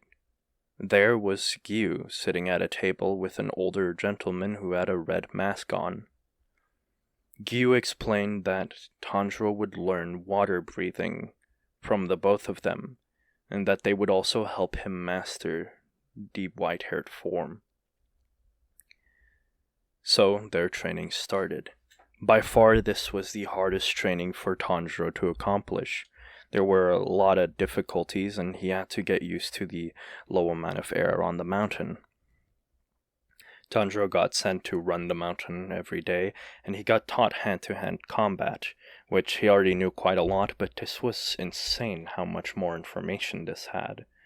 Then after that, he got trained into the different styles of water breathing. Mastering them was a lot harder for him though, and eventually after 4 months, there he was, in front of a rock.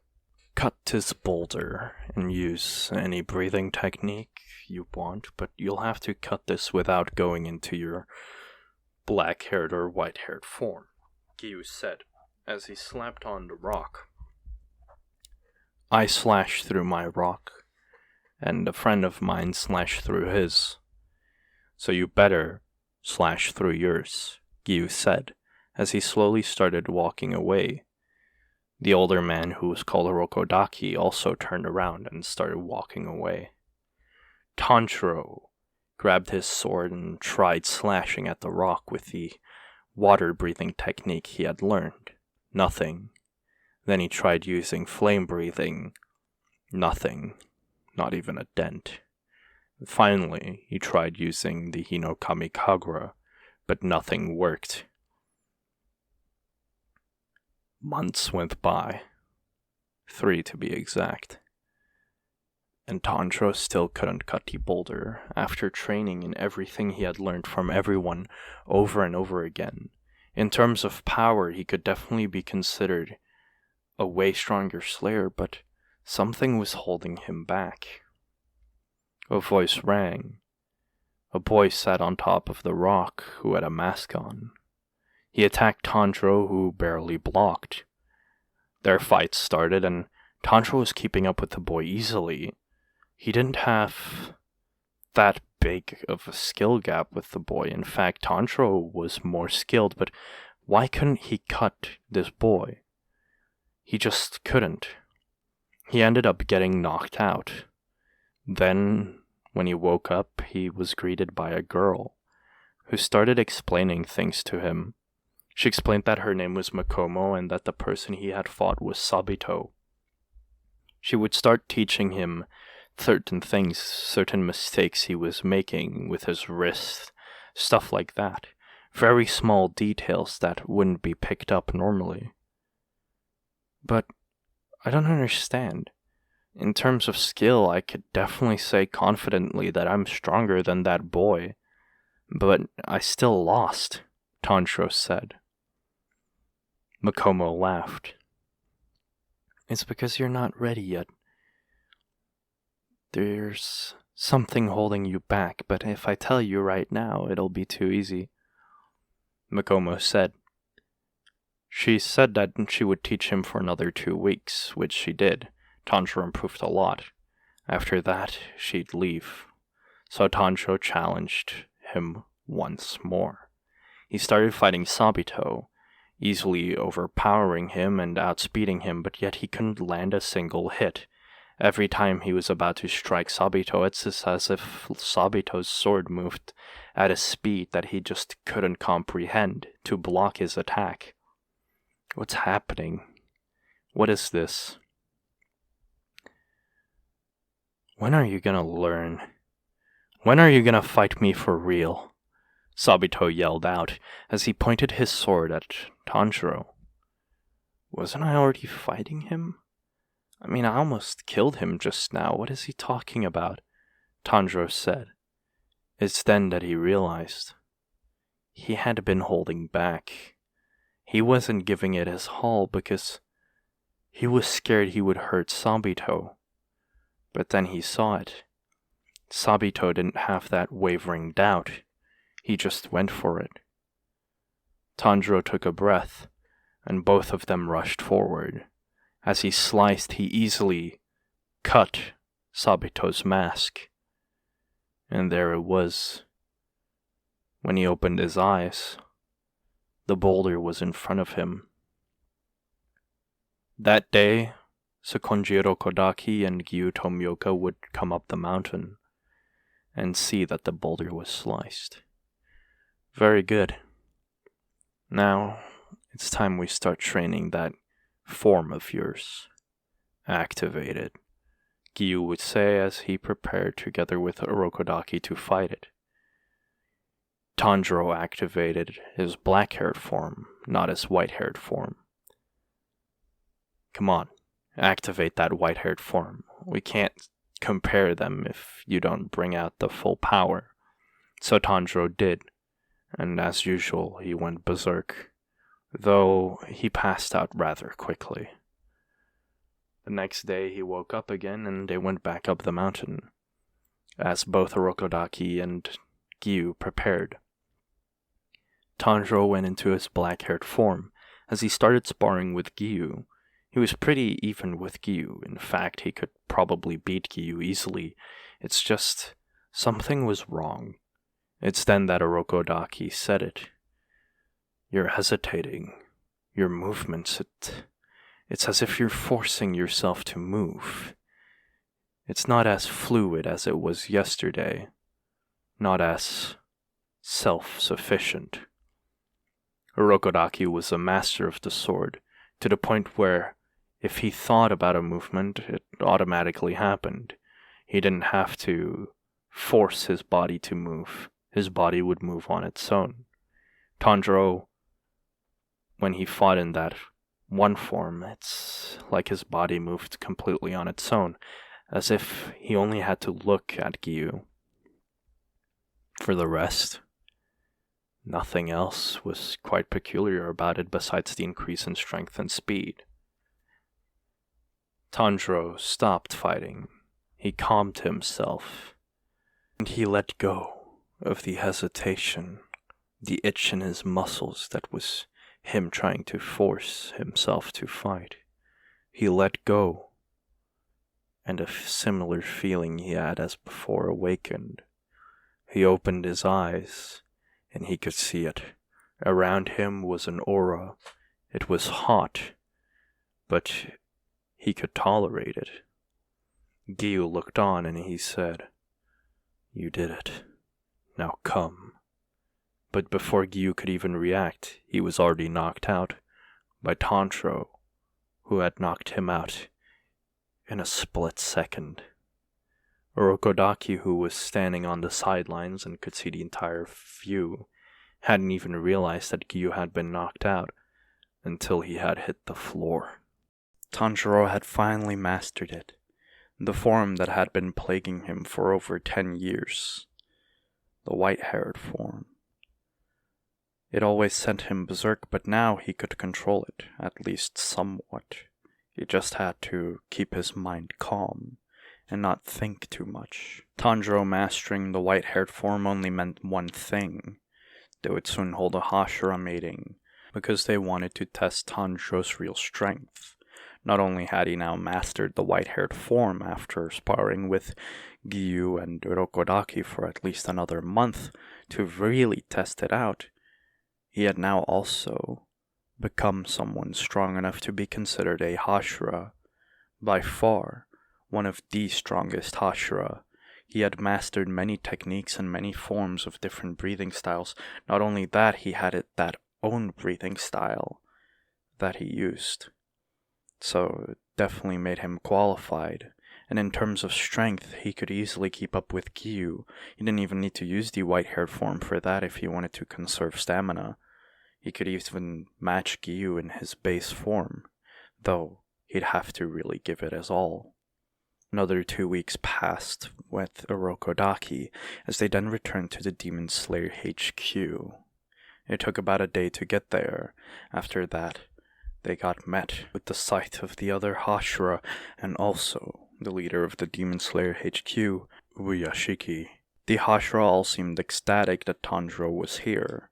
It was a breath of fresh air. After all, he was a very kind boy, and he always was nice to them whenever they trained.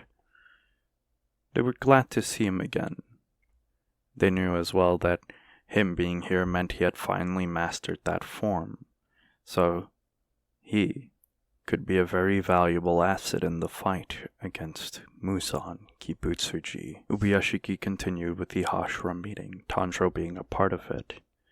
Sanemi asked if Tanjiro would be considered a Hashira, but Ubuyashiki declined.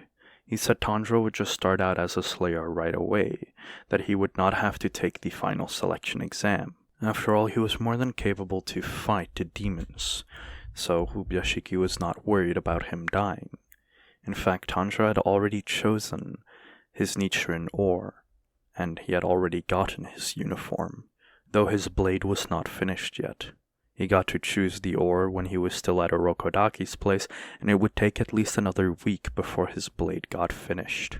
After Ubuyashiki finished giving his orders and briefing the Hashira for information that they got about the demons, he invited all of the Hashira to eat at his place, because he wanted to bond with them a bit more, as well as give them some time to relax, and using the excuse of Tanjiro finally mastering the forms and joining the Demon Slayers was a pretty good excuse.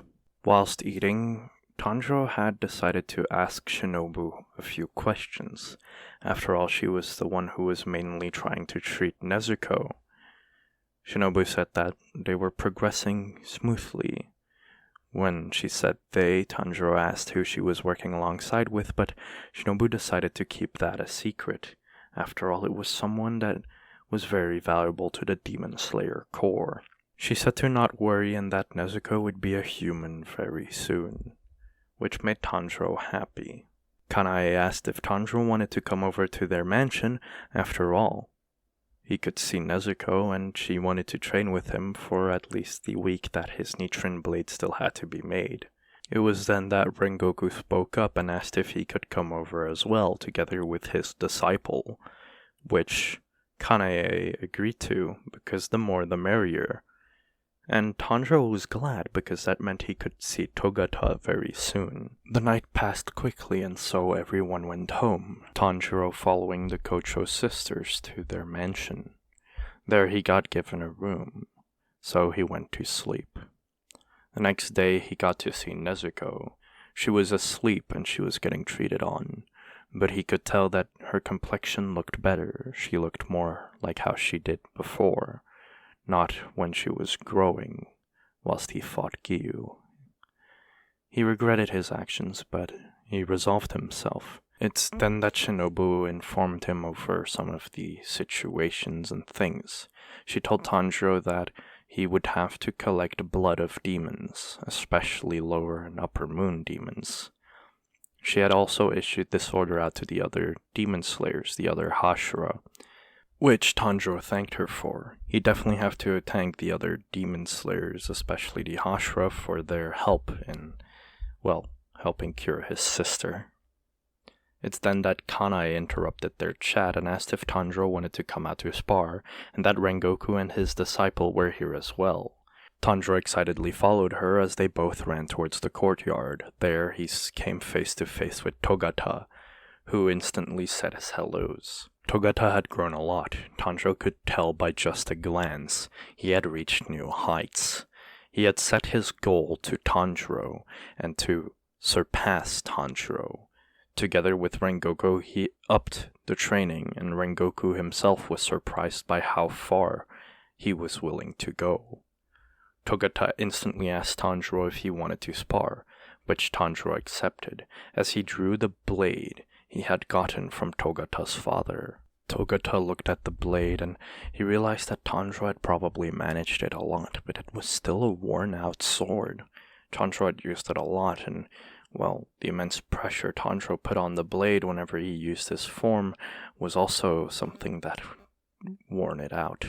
Togata knew that he would soon get a new blade, one created by a swordsmith of the Demon Slayer HQ. He himself had already gotten his own sword, because, well, he was Rengoku's disciple, so he could carry one around, though Tanjiro still used his father's blade. Togata had brought both swords, which Rengoku questioned after all. He could just use the new sword, but Togata wanted to use his own sword, because a clash of swords meant more to him than anything in the world. He drew his old sword as he got into a stance to fight Tanjiro. Tanjiro didn't activate his form yet, because he wanted to see how far Togata had gotten in his base form. The two of them clashed, and Tanjiro instantly knew that if he didn't activate his form, he would lose. Togata had gotten on a level similar to Giyu very fast. Togata had learned a lot from Tanjiro from watching him when he went into his forms. He knew the movements he had to correct and which he could build upon, so Tanjiro went into his black-haired form, which was a lot stronger than what it was before because he had more mastery over it. Togata and Tanjiro went toe-to-toe, clash for clash, strike for strike. It was impressive, really. Tanjiro wasn't using all of his strength. Even Rengoku could tell that at a glance, but it was very impressive how Togata was keeping up with him. Even Rengoku would have struggled at this point. Togata, even for being Rengoku's disciple, was more of a fellow training buddy for Rengoku now. After all, he had caught up to Rengoku, and then they started training together. Both of these people who had a massive amount of talent boosted each other to new heights. It was then that Togata was able to land a strike on Tanjiro, which Tanjiro was confused about. He didn't feel anything. He couldn't see Togata's attack. It was an attack that Togata had been honing. A fast strike. A new form of flame breathing, one that he himself had made and that even Rengoku couldn't learn. It was a strike that took all of the learnings from Togata that he had gotten from his father and put it all into one singular slash. Tanjiro backed off, as he was quite impressed by Togata. It was a shallow cut, but he had still hit Tanjiro. "What are you doing, spacing out? Come on, let's continue this fight." Tanjiro smirked. It was a happy smirk. He was glad that his friend was growing this much. Tanjiro's hair changed, as it changed to the color white. He walked up to Togata, though Togata could feel the immense pressure. He still swung his blade, but before he could even react, he had already been knocked out. The people watching were surprised by Tanjiro's immense strength. He could have beaten Togata whilst using his other form, but he wanted to show Togata respect, so he showed him his all. After all, Togata showed him his all, and he wasn't backing down that easily. After the fight, Rengoku had asked Tanjiro how he had dodged the attack. He said that after he felt something touch his body, he just instinctively backed off. Usually before, when he could see the strike, his body would dodge, but this time he had to feel it, which Rengoku was interested about, because that was microseconds of time. It's then that Tanjiro explained that he didn't really move his body. It just happened on its own, which led to an interesting discussion with Rengoku, but that's all it was, a small discussion. For the next week that Tanjiro trained, he still used Togata's father's sword. Togata was there and trained together with Tanjiro. Rengoku also joined in, and Kanae did as well. The four of them had all immense talent of their own, and they just bounced off of each other in terms of growth. Togata in this time had reached a few enlightenments about swordsmanship techniques and stuff like that, which Rengoku also learned. But by far the one who learned the most was Kanae. After all, she was behind on these people, and she could see movements and techniques that she could maybe learn and try to understand. It was after this week that Tanjiro's sword would get delivered. A swordsmith named Haganezuka would bring it. He was smiling as he talked about Tanjiro being a child of fire, which Rengoku recognized because he himself was a child of fire. So Haganezuka showed the blade to Tanjiro. It was still in its sheath, but Tanjiro unsheathed it. It had a nice black ring on it. He held the blade and it turned crimson red. He put a lot of pressure on the hilt, but he was used to doing that. Rengoku asked why he did that, and Tanjiro just said that it felt natural. When he let go of the pressure, the blade turned black, which Haganezuka was confused about because usually a blade would stay the color it had gotten the first time. Though when Tanjiro put more pressure on it again, the blade turned crimson red once more. It's then that Tanjiro asked if there's certain techniques with swords, stuff like putting pressure on it. Kanae then remembered that when Tanjiro was in his white-haired form, when he fought against Doma, that his blade was on fire, which was something unheard of. Tanjiro activated his black-haired form, and the red of his blade was more bright, more crimson this time, as his strength increased. Then he went into his white-haired form. The heat he gave off was immense, and when he put all of his strength into his blade, yet again it had set on fire.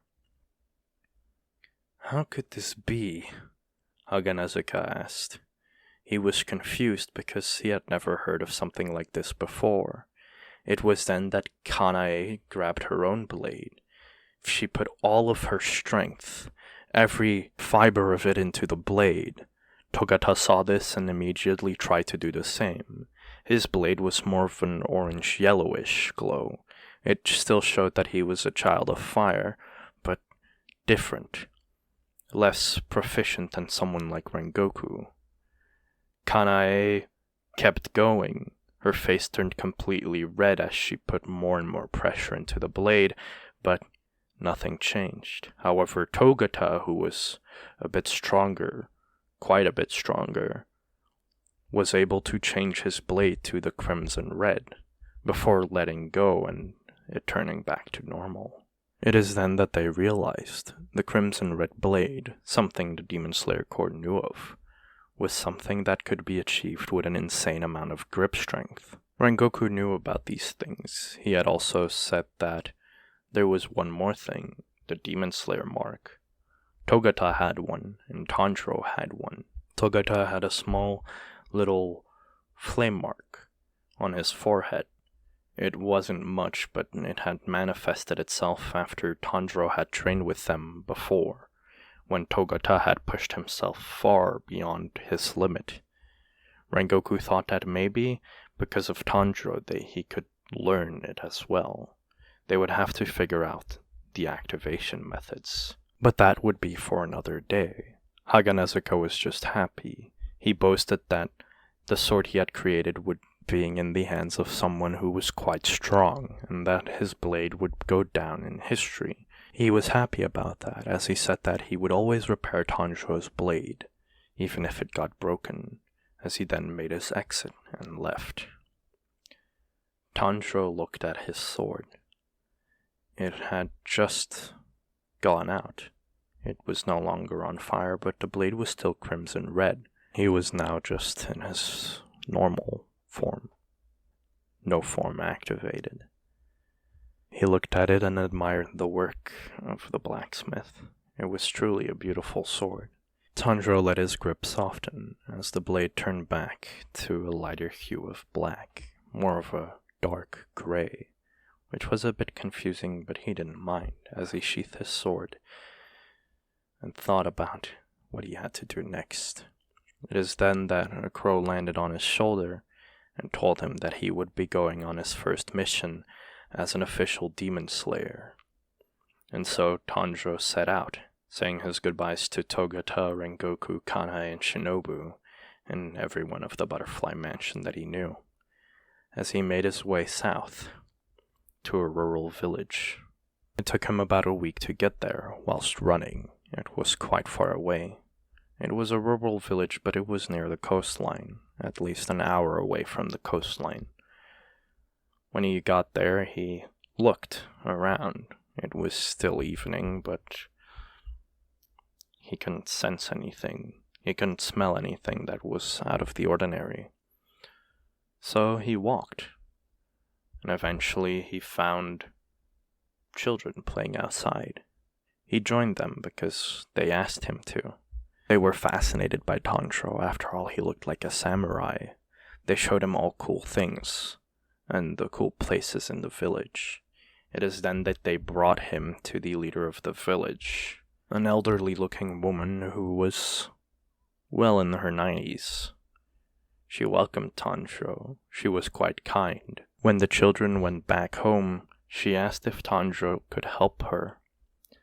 Tanjiro asked what was wrong, and she then explained that every night, on a full moon, a demon woman comes to their village and takes a man hostage, and then returns to her cave.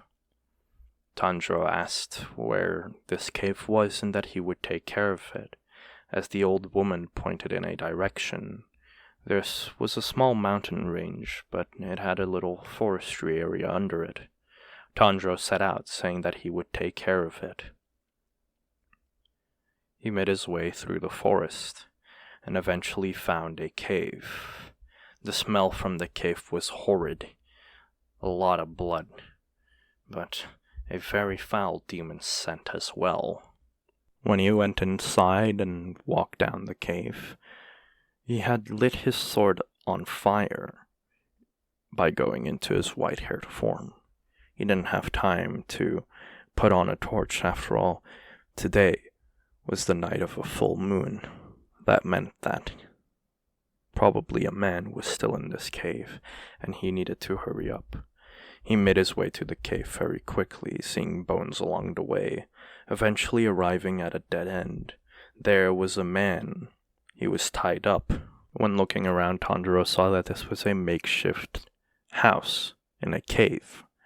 Then he saw two eyes looking at him from a corner of the cave. A lower moon demon. The number didn't matter to Tanjiro.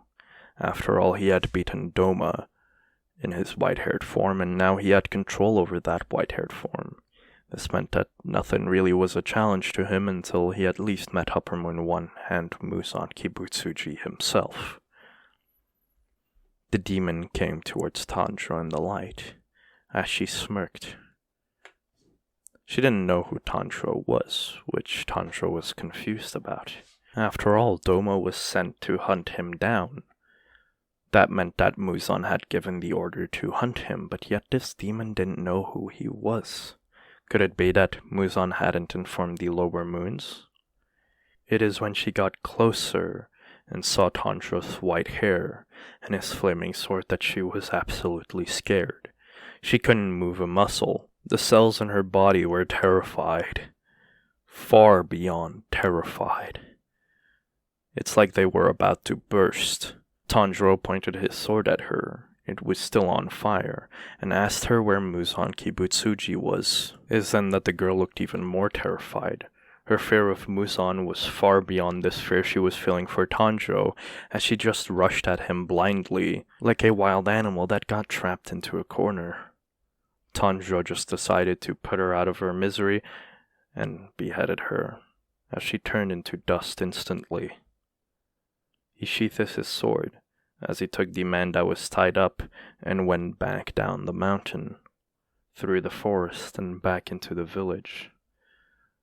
He told the elderly lady that he took care of the demon and that they had nothing to worry about anymore. As he made his exit, the sight of the girl, absolutely terrified, was still fresh in his mind.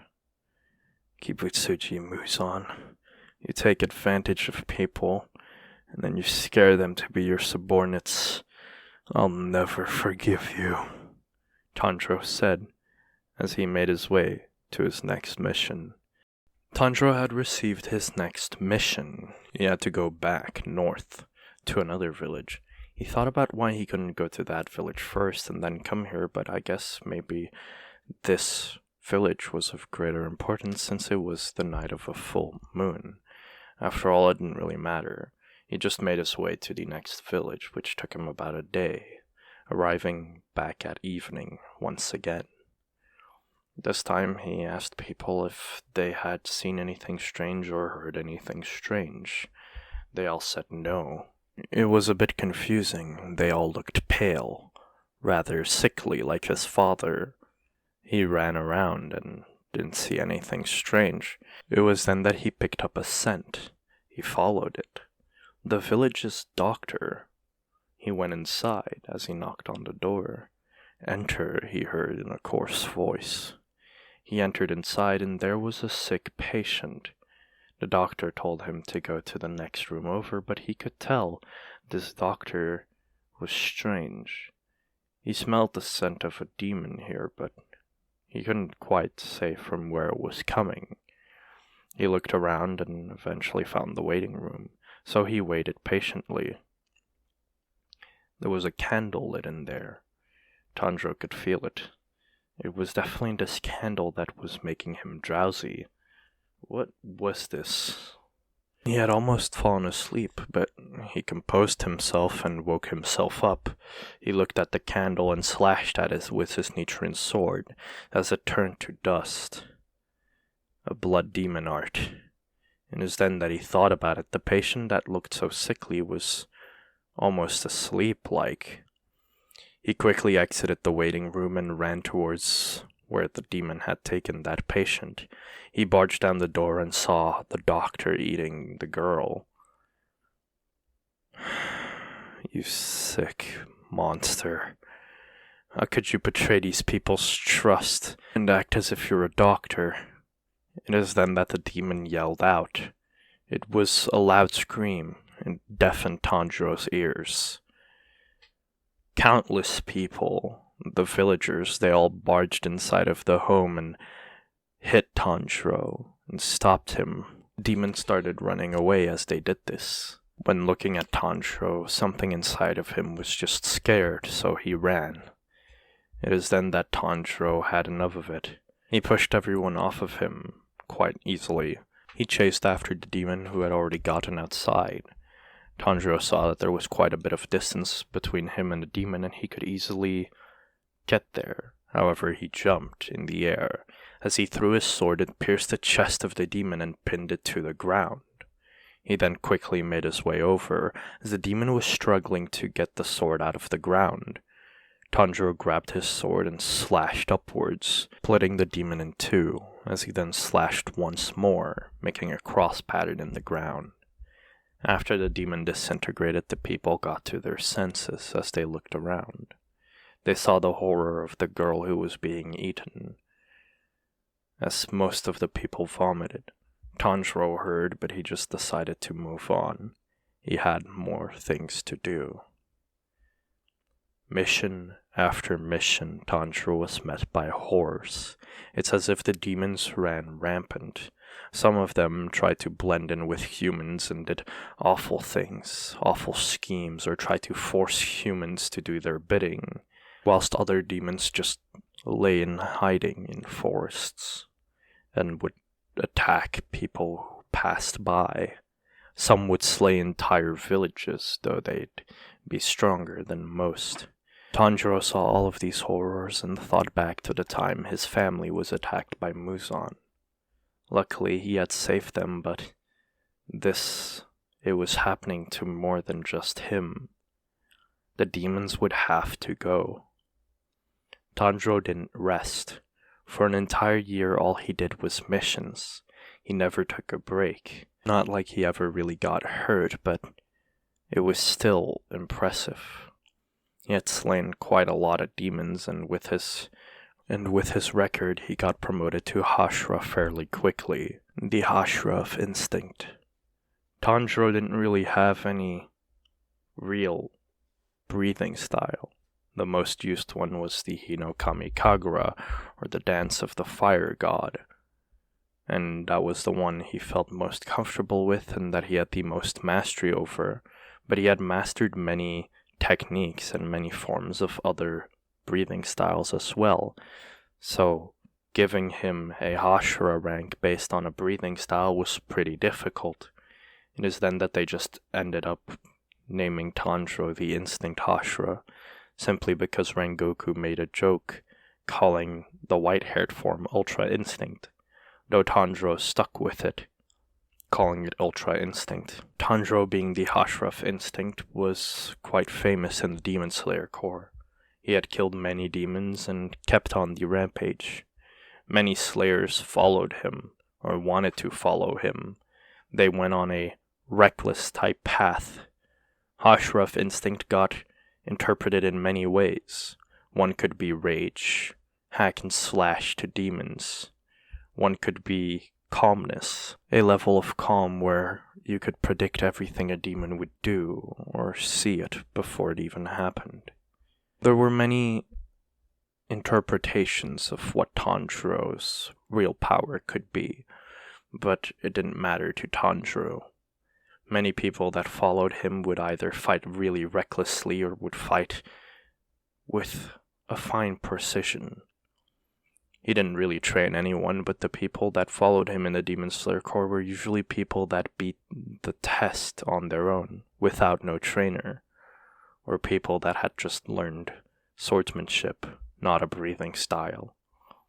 They were of course trained properly once they joined the Demon Slayer Corps, but it was still impressive that most of them got through that just because they heard rumors of Tanjiro. After slaying demons for a year, Tanjiro decided it would be best to go back to the Demon Slayer HQ. A Hashira meeting was being called, and Tanjiro had to take part in it. There wasn't much said in the Hashira meeting. It was just some general information about demon locations, information they found about Muzan, and techniques and other things that they discussed about. One of such Hashira meetings was once upon the Crimson Red Sword and the Demon Slayer mark. Togata explained that when he had gotten his mark, his heartbeat was quite high and he had also reached a quite high temperature. It was then when Ubuyashiki had told them to try and imitate this. But, well, that was easier said than done. The Crimson Red Sword was a bit easier for most of the Slayers. Some people would still think that it required a Demon Slayer mark, but Gyomei proved them wrong. He clashed his mace and axe against each other, and the heat of that impact, turned his axe and mace crimson red, which was quite surprising. It was another way to activate it, but Gyomei simply thought that it would be heat that caused it. After all, the report that Tanjiro had made stated that his blade had eventually turned on fire. The combined heat of his Ultra Instinct form and as well as the pressure he put on his blade set his blade on fire, probably burning some of the impurities in it, but that didn't quite matter. They didn't need to hear the specifics of it. Heat was just a very important basis of it, and Gyomei thought that the impact of two weapons would work as well, which turned out to be true. Further that, each Hashira got given a mission. Tanjiro got sent away. He had to go to a village. It was a mission designed for a Hashira, as they had already sent some slayers, but they had died. So, Tanjiro would set out to that. Before he did, however, he went to his own mansion, the Mansion of Instinct. It was a weird name, and he hated to carry it, but it was fine, because there was people there that he loved. His brothers and sisters and his mother were all there. They welcomed him heartedly. He had been to them quite a few times, but he was afraid that they would reject him sometimes. It was a lingering doubt, though every time he came back, they had wide smiles, and his mother was always very worried about him, but was always happy to see him back alive. Tanjiro hugged his siblings and his mom, and he stayed there for another 2 days before setting out to the village that he had to go to. Eventually he would arrive at that village. There, he would scour through it. He walked on the walls there, slowly but surely. Eventually he smelt something. It was a couple. They were walking out at night. He could smell the perfume of the woman quite fiercely. But he also smelled a demon approaching. He jumped down in front of the couple. He didn't say anything, but it's then that something opened under her. Before she fell in, Tanjiro would push her away and reach down inside of the hole as he grabbed out the head of a demon and decapitated it in an instant. He had gotten quite proficient at killing demons. He didn't even need his form for most demons. Even lower moons wouldn't be that much of a threat, he thought now. He had gotten quite strong, after all. The practical use in his combat was way better. And he trained quite often when he was free, especially with Rengoku and Togata and the other Hashira. He was quite close with them after all. He had gained new heights through this year, and it wasn't really anything special. At the least, it kind of left him cold. 2 other demons showed up. One who could talk and another who just gnashed his teeth together.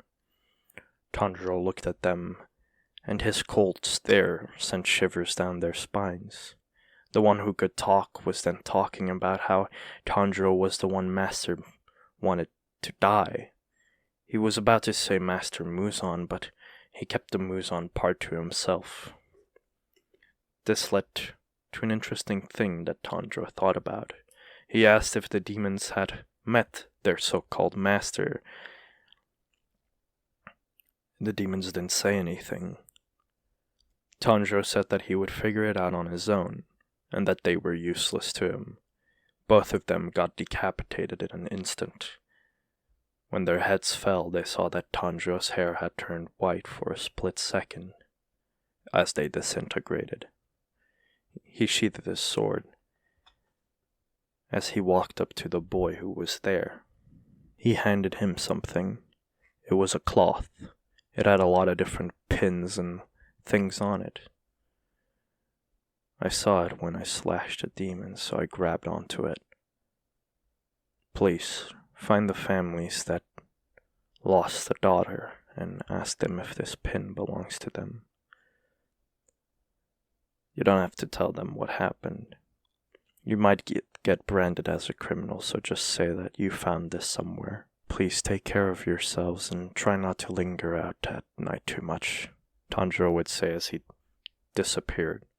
His speed was immense, and he didn't want to talk to them any longer. He had other things to prioritize. He would be heading to Tokyo next. There were reports of a demon there, and, well, he would slay that demon, no matter what the cost. Tanjiro would arrive the next day at Tokyo. It was still light out, but it would soon be dark. He was hungry. He hadn't eaten anything in quite a while. The last time he had eaten anything was when he was with his mother, and that was over 4 days ago. He needed something to fill his belly.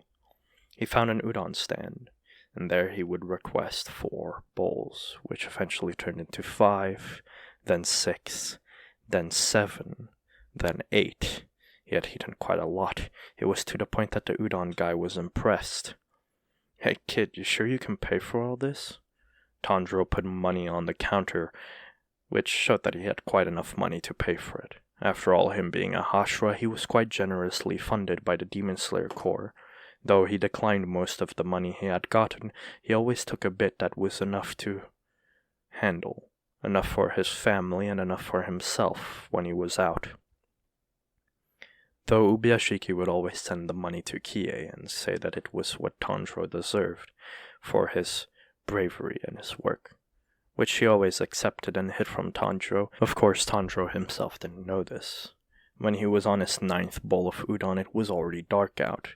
It was then that he smelled it. He dropped the bowl of udon, and he got up. It was the smell of Muzan Kibutsuji. He ran through Tokyo, running towards the scent, eventually grabbing a man by the shoulder. The man turned around, and his eyes instantly turned to that of fear. In front of him stood Tanjiro, with a rage-filled look in his eyes. Muzan had a little girl in his arms, and the girl asked if something was wrong.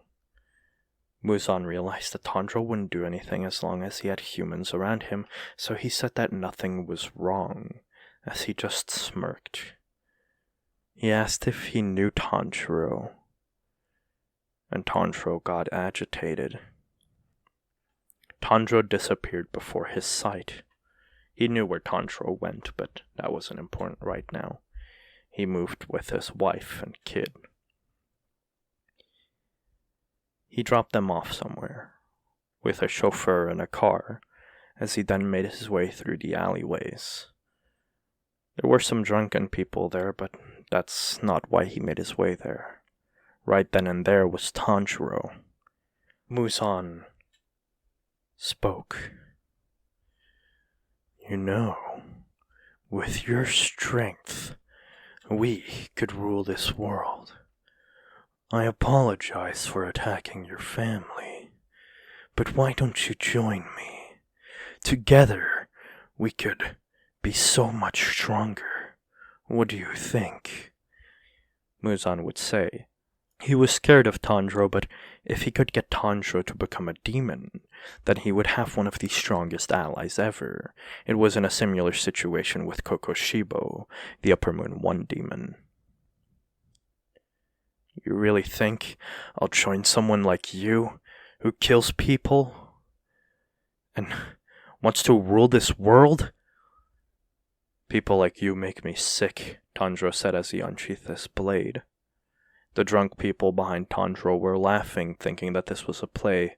However, when Muzan changed, revealing quite long arms that Tanjiro had deflected, they quickly ran away.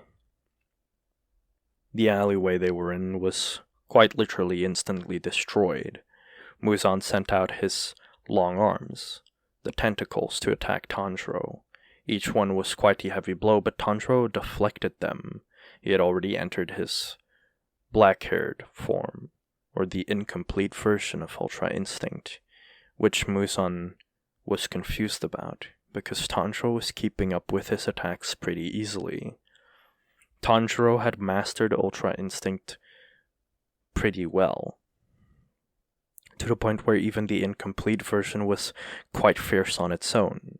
He deflected the attacks and pinned them to the ground, using the momentum to reach Muzan in an instant, slashing all of the tentacles and almost cutting Muzan's neck.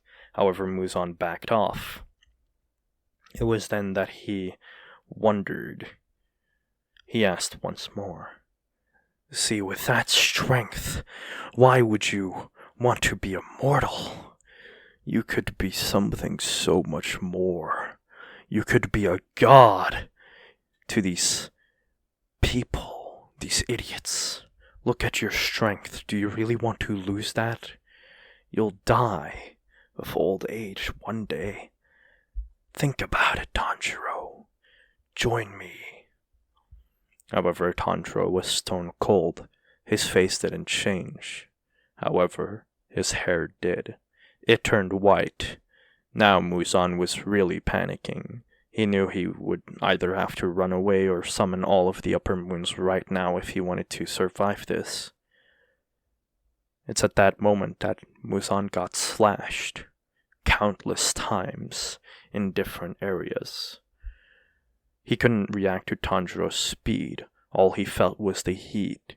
He got slashed in places that he got slashed before by Yoroichi Tsujikuni.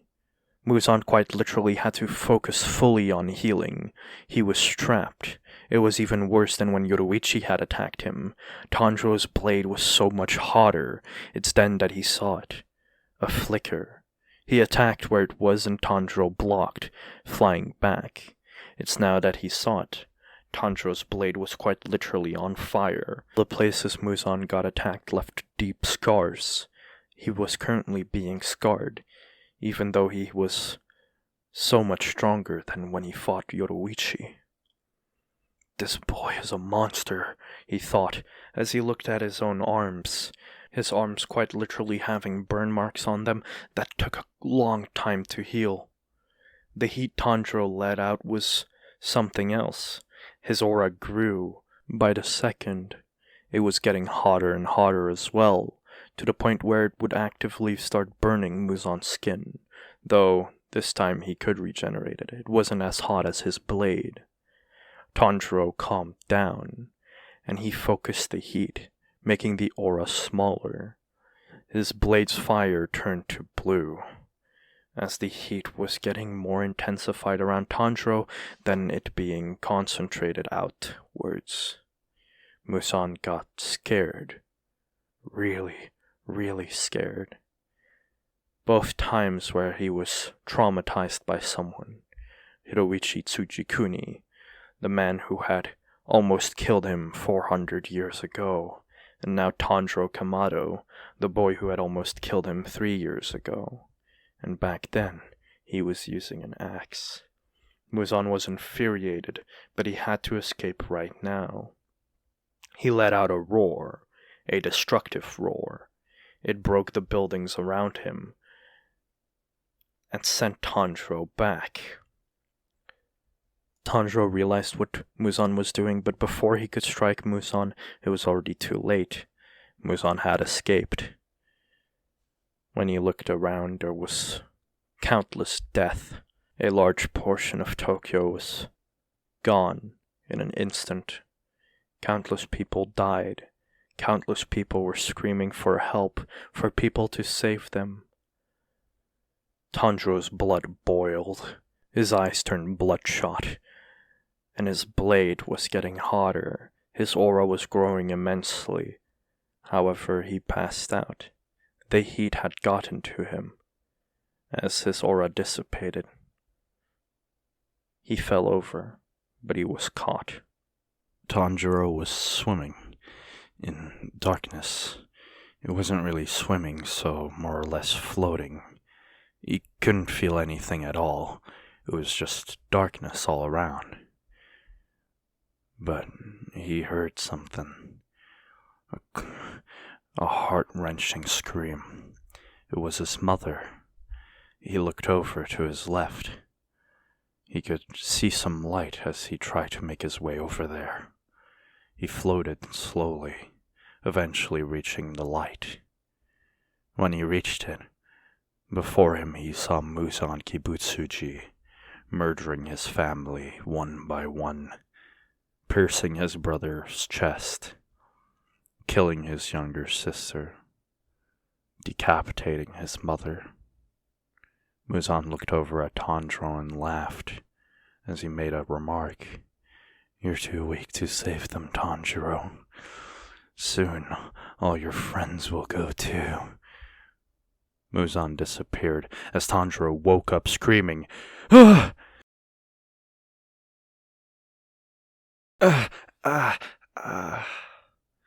Tanjiro had hurt himself. His body was aching and creaking. It hurt a lot. He could hardly move. "Don't move yourself too much. You're hurt pretty badly, and you're still gonna need to regenerate for a little while," a soft voice spoke. Tanjiro looked over, but he tried not to move too much. He saw a lady there. He could instantly tell that she wasn't human. In fact, she was a demon. Why did you save me? Aren't you a demon?" he asked, but she explained that she was on Tanjiro's side. She went a bit into her story about how she got away from Muzan Kibutsuji, how she was able to overcome the curse. It's then that she spoke about Yuroichi Tsujikuni. She said that the moves Tanjiro used to fight Muzan looked a lot like that man's, just faster and stronger for some reason. Tanjiro laid there as he just listened, his body still hurting. Why'd you save me, though? Wouldn't you be better off just handing me over to Muzan?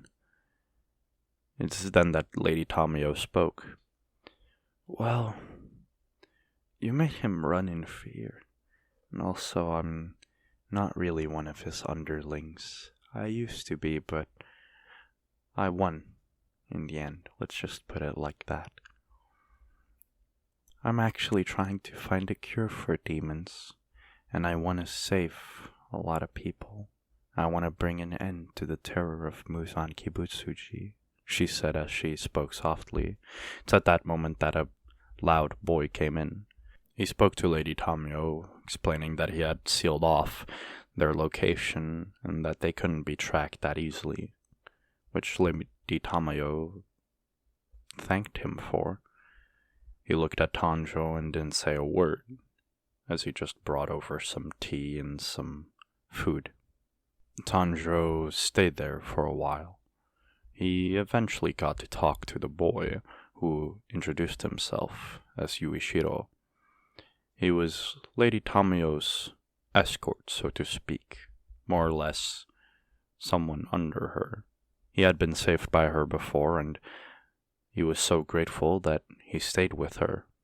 He mostly looked after Tanjiro whilst Lady Tamayo was working on medicine and other stuff, though it only took about a week for Tanjiro to heal, which was quite a surprise. Lady Tamayo had said that he was strong, and that he would definitely be the one to finish this fight with Muzan. She asked him if he wanted to help her find blood so that she could study it. It had to be blood of an upper moon, or at least one of the 12 Kizuki, but that way she could maybe find a cure for demons. Tanjiro agreed to help, and it's at that moment that his crow showed up. It had been following Tanjiro the entire time, so it had already entered the barrier when Tanjiro did too. It gave Tanjiro his next mission, another demon subjugation mission. He bid his farewell to Lady Tamayo and made his way. Yuichiro had also said his goodbyes, but it was brief.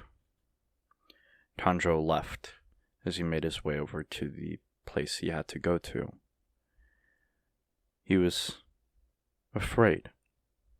The dream he had seen of Muzan killing his family, it was stuck in his head. It was playing over and over and over again.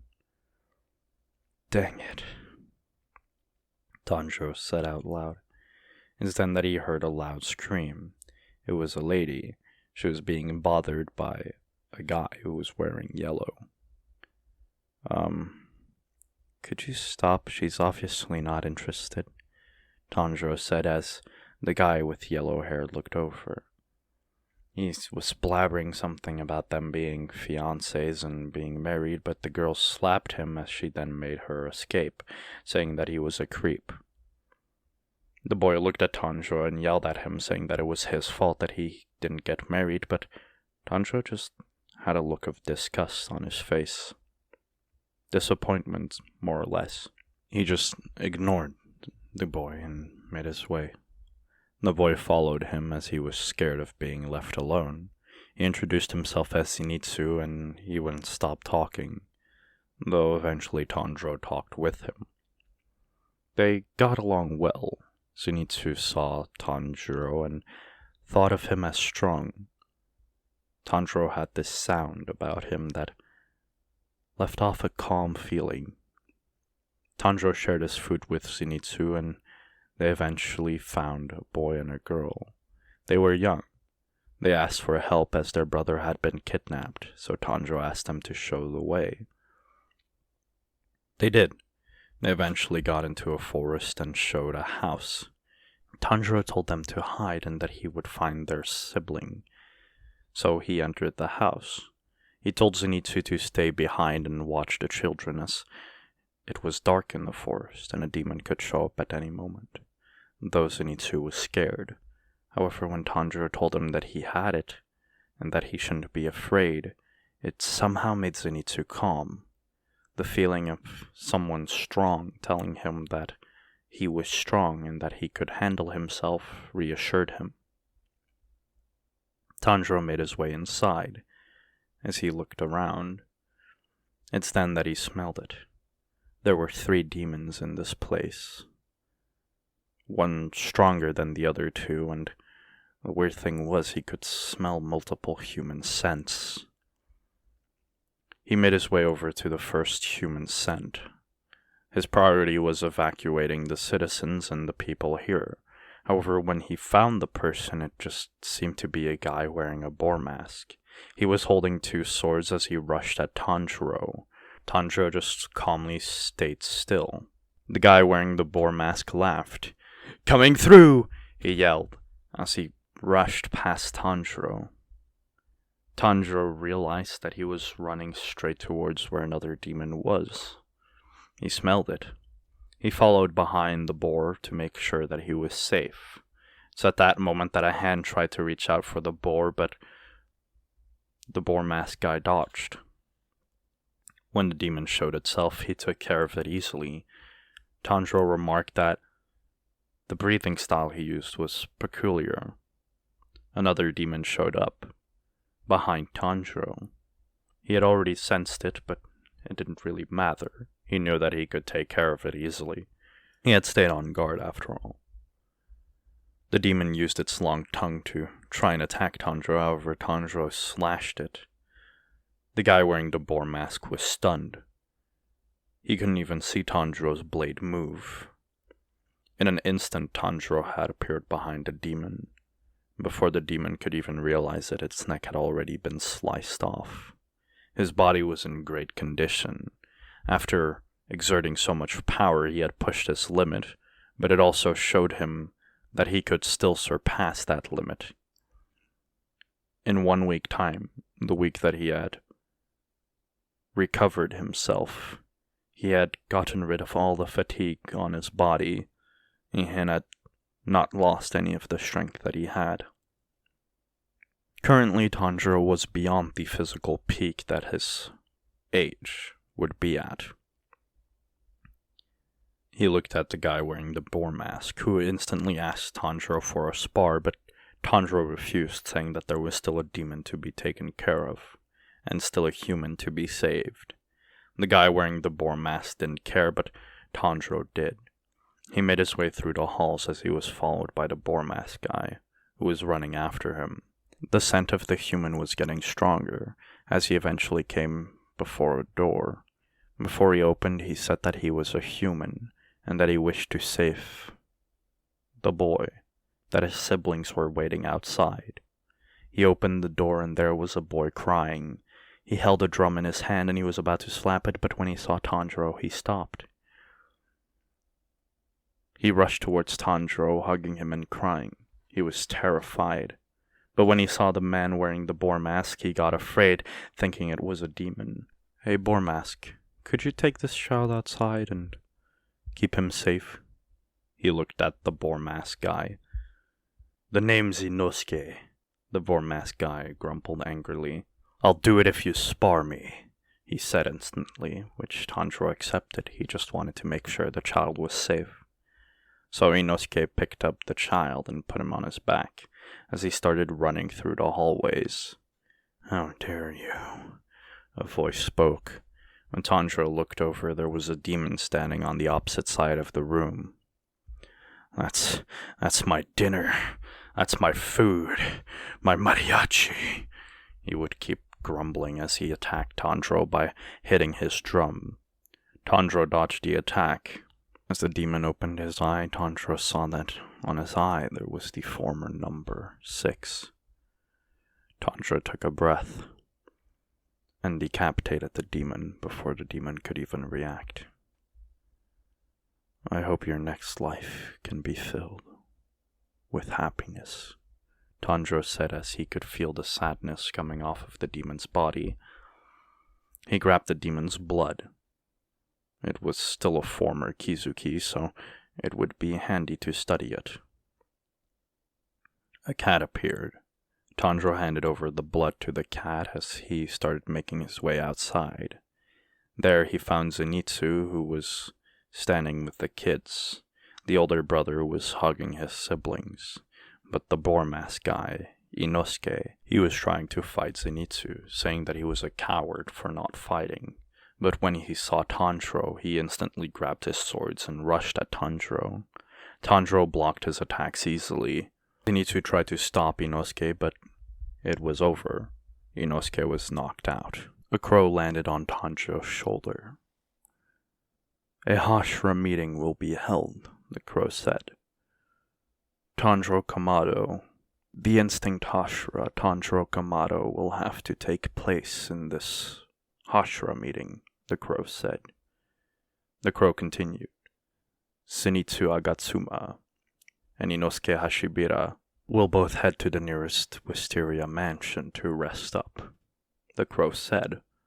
It's at that moment that Tanjiro started making his way in a certain direction. "Wait a minute. Can't we come with you?" Zenitsu said, as he was afraid of being alone. "I'm sorry, but I have a Hashira meeting to attend to." It's then that Zenitsu was quite impressed. He was currently standing in front of a Hashira, and the aura that Tanjiro had was quite imposing. "I'll see you, probably, some other time. You're strong, I can tell. Just keep up the good work," Tanjiro said as he made his way. After walking for about a day, he made his way over to Demon Slayer HQ. There he saw his fellow Hashira, his friends. They started talking. When Ubuyashiki came in and asked for Tanjiro to report his findings, Tanjiro started explaining. He explained how he found Muzan in Tokyo, and how he fought Muzan, but that Muzan slipped away. The other Hashiras were disappointed, but they didn't hold it accountable to Tanjiro. Ubuyashiki and the others all continued to talk. Each Hashira reported their own findings of upper moon locations, potential upper moon locations, stuff like that. After the meeting, which lasted almost an entire day, was over, Tanjiro got asked to stay behind, together with Gyu Tomioka. He agreed, as he stayed together with Gyu. Ubuyashiki spoke to them calmly, as he explained that there were demon slayers missing on Mount Natagumo, and that they would have to set out in 3 days, and at that time they would kill whatever demon has been killing so many demon slayers. Tanjiro agreed, without a second thought, and Gyu did as well. It could give him some time to catch up with his friend, who he hadn't seen in a while. 2 days passed, and Gyu and Tanjiro were preparing to set out. They made their way over to the closest Wisteria mansion that was the closest to Mount Natagumo. There they ate food and spent most of the 3rd day waiting on nighttime to come. When night came, they slowly made their way up the mountain. Tanjiro smelled a lot of demons, or it was a very strong demon scent on the mountain. They made their way through the mountain. Eventually, Tanjiro came face to face with a demon. She looked older, but she was scared. She was holding strings in her hand. Tanjiro could tell that she probably was using some kind of puppetry. After all, right when he came, there was this big body that slammed in front of him. It started fighting him, but he took care of it easily.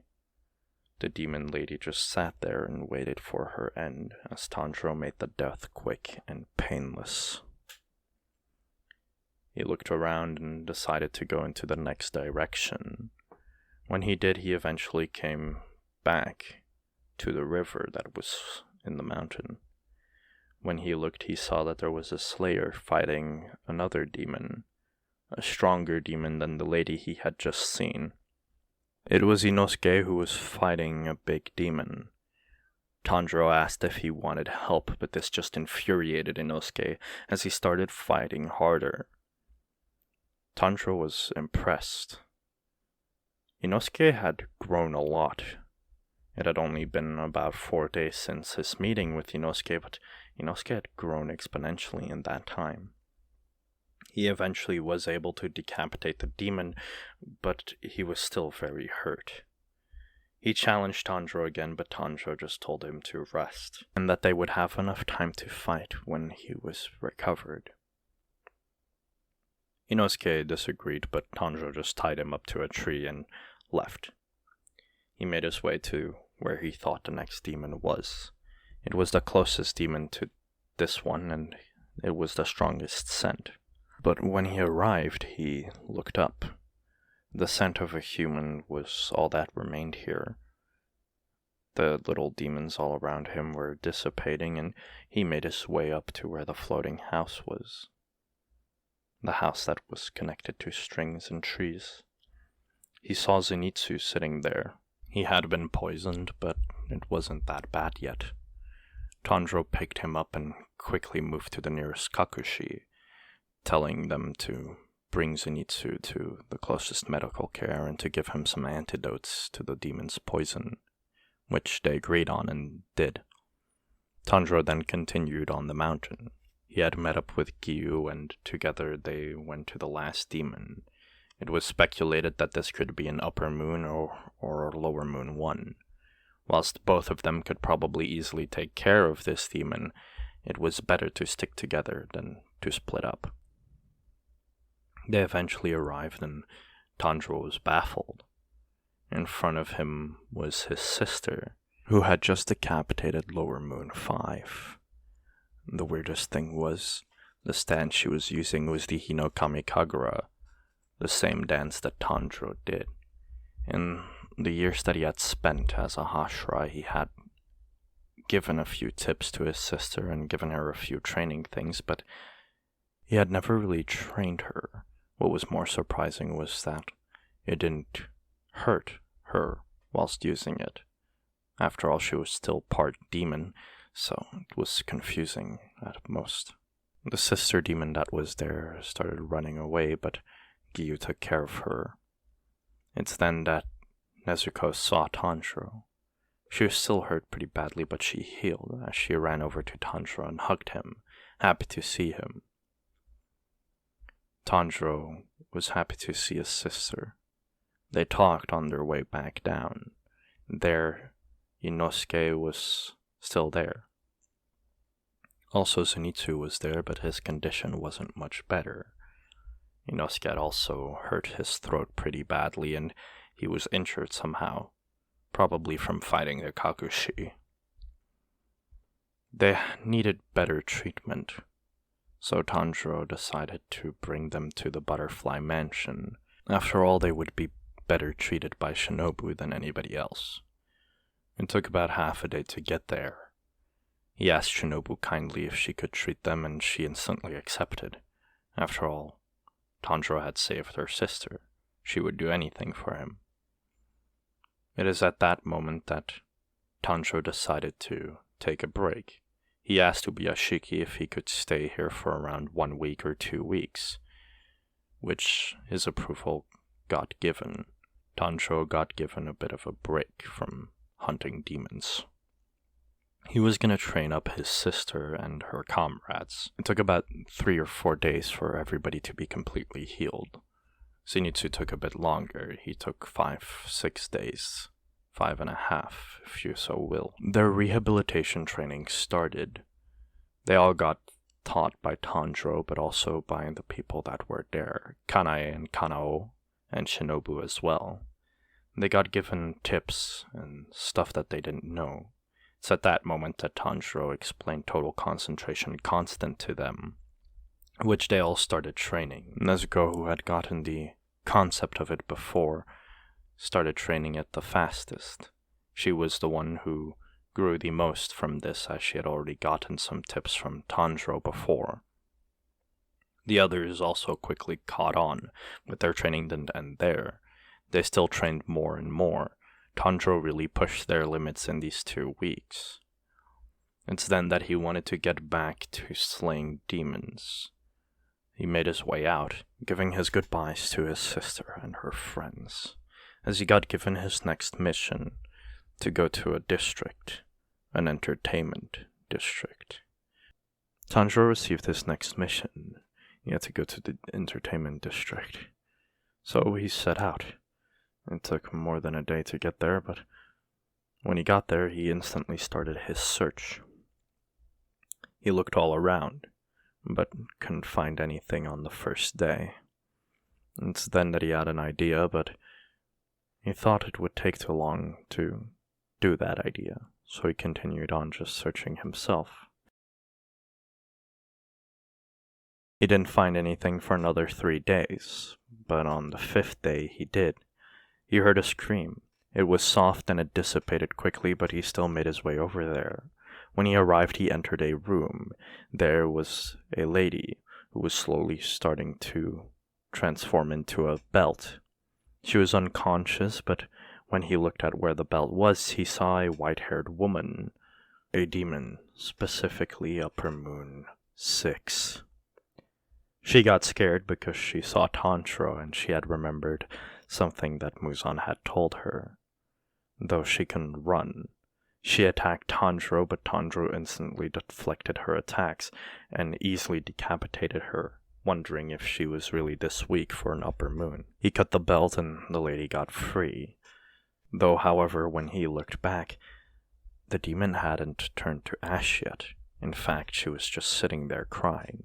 It's at that moment that a coarse voice could be heard, as someone, a man, emerged from Upper Moon 6. He also had the number Upper Moon 6 in his eyes, and he attacked Tanjiro, sending out these blood sickles. Tanjiro grabbed him and deflected them, destroying most of the building but still making it so that no one got hurt.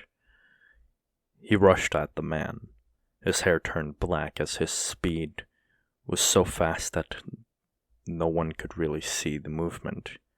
Tanjiro tried attacking the man, but the man barely dodged, as he grabbed his sister and moved back, getting outside of the room. Tanjiro followed behind and saw that the girl's head had been placed back on her shoulders. She regenerated, and it was quite fascinating, but Tanjiro didn't have the time to wonder how it all worked. If he decapitated them both, would that mean they both died, is what he thought. It's at that moment that a loud bang could be heard. When Tanjiro looked to his right, there was Upper Moon 4, though there were 2. There was one who was wearing yellow and had a staff in his hand. The other looked weaker, but was still imposing. Upper Moon 4 rushed at Tanjiro. Gyutaro joined in, and Daki attacked from long range. Tanjiro barely managed to block all 3 of their attacks, but it wasn't as if it was difficult, it was just too much. He kicked back Gyutaro and sliced at Upper Moon 4, decapitating him, yet he didn't dissipate. This made Tanjiro think that he had to also kill the other one, which was running away, annoying at most. His hair turned white. His sword lit on fire once more, and he rushed at the demon that was running away, decapitating it. However, it still didn't turn to ash. It's then that he activated his transparent world, seeing that the real demon was hiding within the heart. He tried slashing at it, but Daki and Gyutaro both came in and blocked the attack. He took a few steps back, surprised by their teamwork, as most demons wouldn't do this. The Upper Moon 4 he had decapitated before came back, as lightning struck and these tree-like dragons sprouted, destroying most of the entertainment district and also hitting Tanjiro pretty badly. Tanjiro got mad. Seeing everything that happened here, he saw the deaths that occurred, the people that were sad. It reminded him of what happened in Tokyo, and this time he wouldn't let it happen again. He took a stance, swinging his sword above his head. His sword turned blue as the flames turned blue as well. He compressed his aura once more. Hinokami Kagura, Sun, Halo, Dragon Head Dance. In an instant, Tanjiro decapitated the Upper Moon 4 and Gyutaro. When he was about to reach Daki, she got pulled back by the other Upper Moon 4. It's then that he got attacked from behind. Blood sickles and more lightning. He was still able to dodge it, but this was getting tedious. This was starting to get annoying as Tanjiro took another breath. His speed increased way more than before as he reached Daki and decapitated her, together with the Upper Moon 4 that was inside the body. Upper Moon 4 started to dissipate. He turned to ash. Gyutaro, who saw this, laughed. Daki laughed as well. "You're next. Why are you laughing? Isn't he supposed to be your friend as well?" Tanjiro asked with a serious tone, instantly sending both demons into fear, as well as the Muzan cells within them rampaging. Gyutaro started gloating. "Well, you might kill us and win, but in the end you weren't able to protect your sister."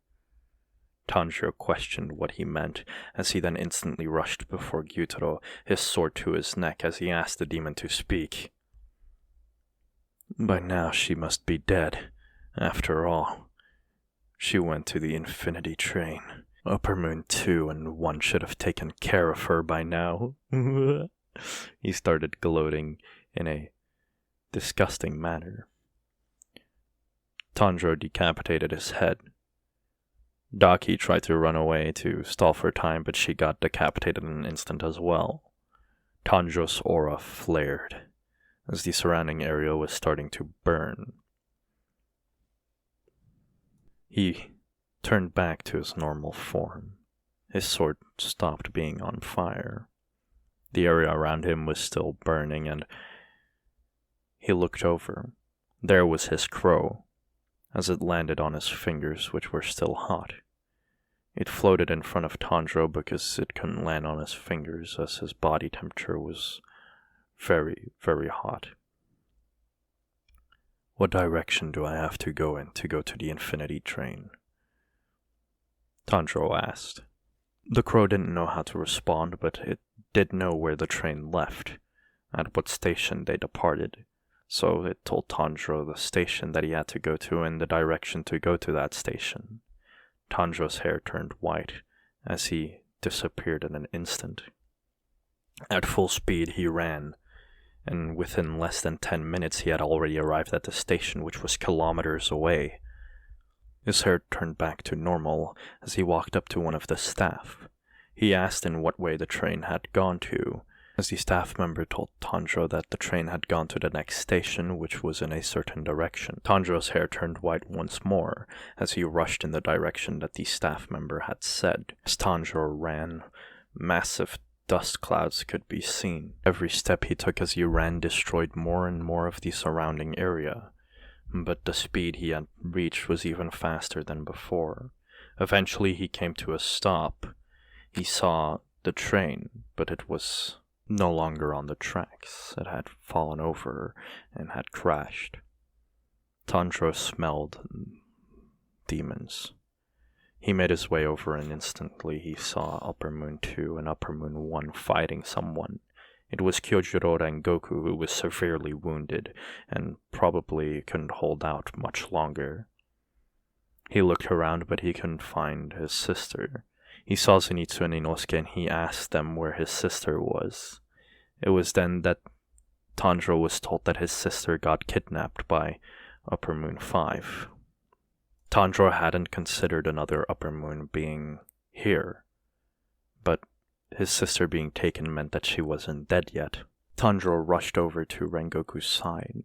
His hair, which was still white, was terrifying to the demons, but Kokoshiba was the most terrified out of the two of them. Tanjiro was taller, his hair was longer, and he was currently wearing the Hanafuda earrings that Yoruichi Tsujikuni was also wearing.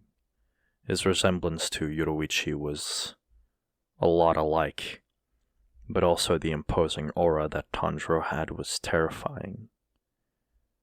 Akaza, Upper Moon 2, rushed in, but he got decapitated before he could even react.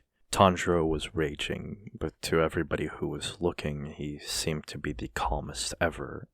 He was currently in the transparent world and selfless state, but because of his ultra instinct and how focused he was, every second that passed by felt like an eternity to him. He was mad. He spoke. "Where's my sister?" He looked at Kokoshibo angrily. "You'll never know," Kokoshibo said as he prepared to fight Tanjiro. However, in an instant, Kokoshibo's throat got sliced. He wasn't decapitated yet, but this sent him back to a flashback. 400 years ago, when his younger brother had done the exact same thing, sliced him at a speed which he couldn't react to, and then stood behind him in a stance. "The next attack will kill you, so tell me where my sister is," Tanjiro said angrily. Once more, the tone of his voice deepening as he had a more cold aura around him. However, Kokoshibo was unable to answer. "It's been 400 years. Are you telling me that I've not grown stronger? This isn't fair. This isn't fair. This isn't..." He stomped the ground as he rushed at Tanjiro at insane speed. However, he was already decapitated before his attack could land on Tanjiro. As his head fell, he thought to himself that he couldn't be this weak. He had trained and perfected everything for over 500 years. Besides himself, there was only Muzan who could hold up to him, so how could this human beat him? It wasn't fair. Out of his body sprouted swords as his head started regenerating. Tanjiro thought it was peculiar, but it only lasted for a moment. Kokoshibo, whose head had regenerated, looked at Tanjiro, but within Tanjiro's eyes he saw his own reflection. He had become a monster, and was so far away from his goal of being the strongest samurai. Not only that, but Tanjiro's look was one of sorrow and pity, the same look his younger brother gave him 400 years ago. A tear fell down Kokoshibo's eye, as he regretted his actions and what he did. He turned to dust right at that moment. Tanjiro turned his back and made his way over to Rengoku, who sat there. He was coughing up blood and he was very wounded. He asked Rengoku to report whilst he treated his wounds. They showed up after we took care of the train demon.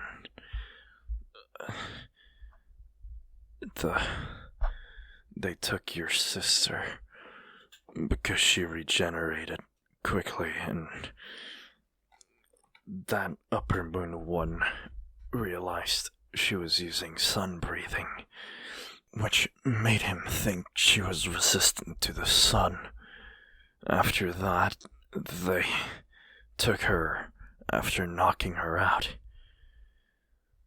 That weird one with the vases, he ran into the forest with her, but I don't know where they went. Rengoku tried to speak, but Tanjiro stopped him afterwards because he was losing too much blood. He was agitated that his friend got hurt so much, but he was also proud of him for holding his own against Upper Moon 1 and Upper Moon 2, Akaza and Kokoshibo. It had shown how much Rengoku had trained. Your friend ran after them, Rengoku spoke as his breaths were getting heavier. Togata is strong. Stronger than me. Go into the forest. I'll survive. Rengoku said as Zenitsu and Inosuke came up to them. Zenitsu got instructed by Tanjiro to take care of the bleeding, and Zenitsu did just that. He started treating Rengoku's wounds. However, he wasn't really good at doing this, but he just followed what Tanjiro said. When Rengoku got at a level where he could at least hold out until the Kakushi arrived, Tanjiro left. He entered the forest. His hair was still white this entire time. He had used his blade to cauterize most of Rengoku's wounds, but right now he was still agitated. He was mad, and he didn't want to hear anything about Rengoku dying or any of his friends dying. There was already enough people that had suffered in this world. His blade, which was blue and on fire with blue flames, was illuminating his way through the forest. Eventually, he came to see Upper Moon 5. His sister was laying against a tree, and she was still breathing, which made him happy, but he saw Togata fighting Upper Moon 5 and easily overpowering him. He walked up, and Upper Moon 5 was absolutely terrified. Togata was relaxed now that Tanjiro was here. However, in an instant, Togata lost one of his arms. Right then and there, the king of all demons, Muzan Kibutsuji, had sliced off Togata's arm. Togata yelled out in pain, but he kept on a steady face as his blade turned crimson red, and his Demon Slayer mark flared up. Muzan hadn't realized that Tanjiro was there. He got terrified and told Upper Moon 5 to distract Tanjiro as he would consume Nezuko and become immortal. However, Upper Moon 5 got killed. Whilst Upper Moon 5 moved, he forgot that Togata was still there. This time, Togata had decapitated him. He was still bleeding heavily, and Tanjiro told him to run back, together with Nezuko. Togata picked up Nezuko as Tanjiro deflected all of the attacks Muzan sent after him. Make your way over to Rengoku and the others. They might still be able to reattach your arm, Tanjiro said as he was cold.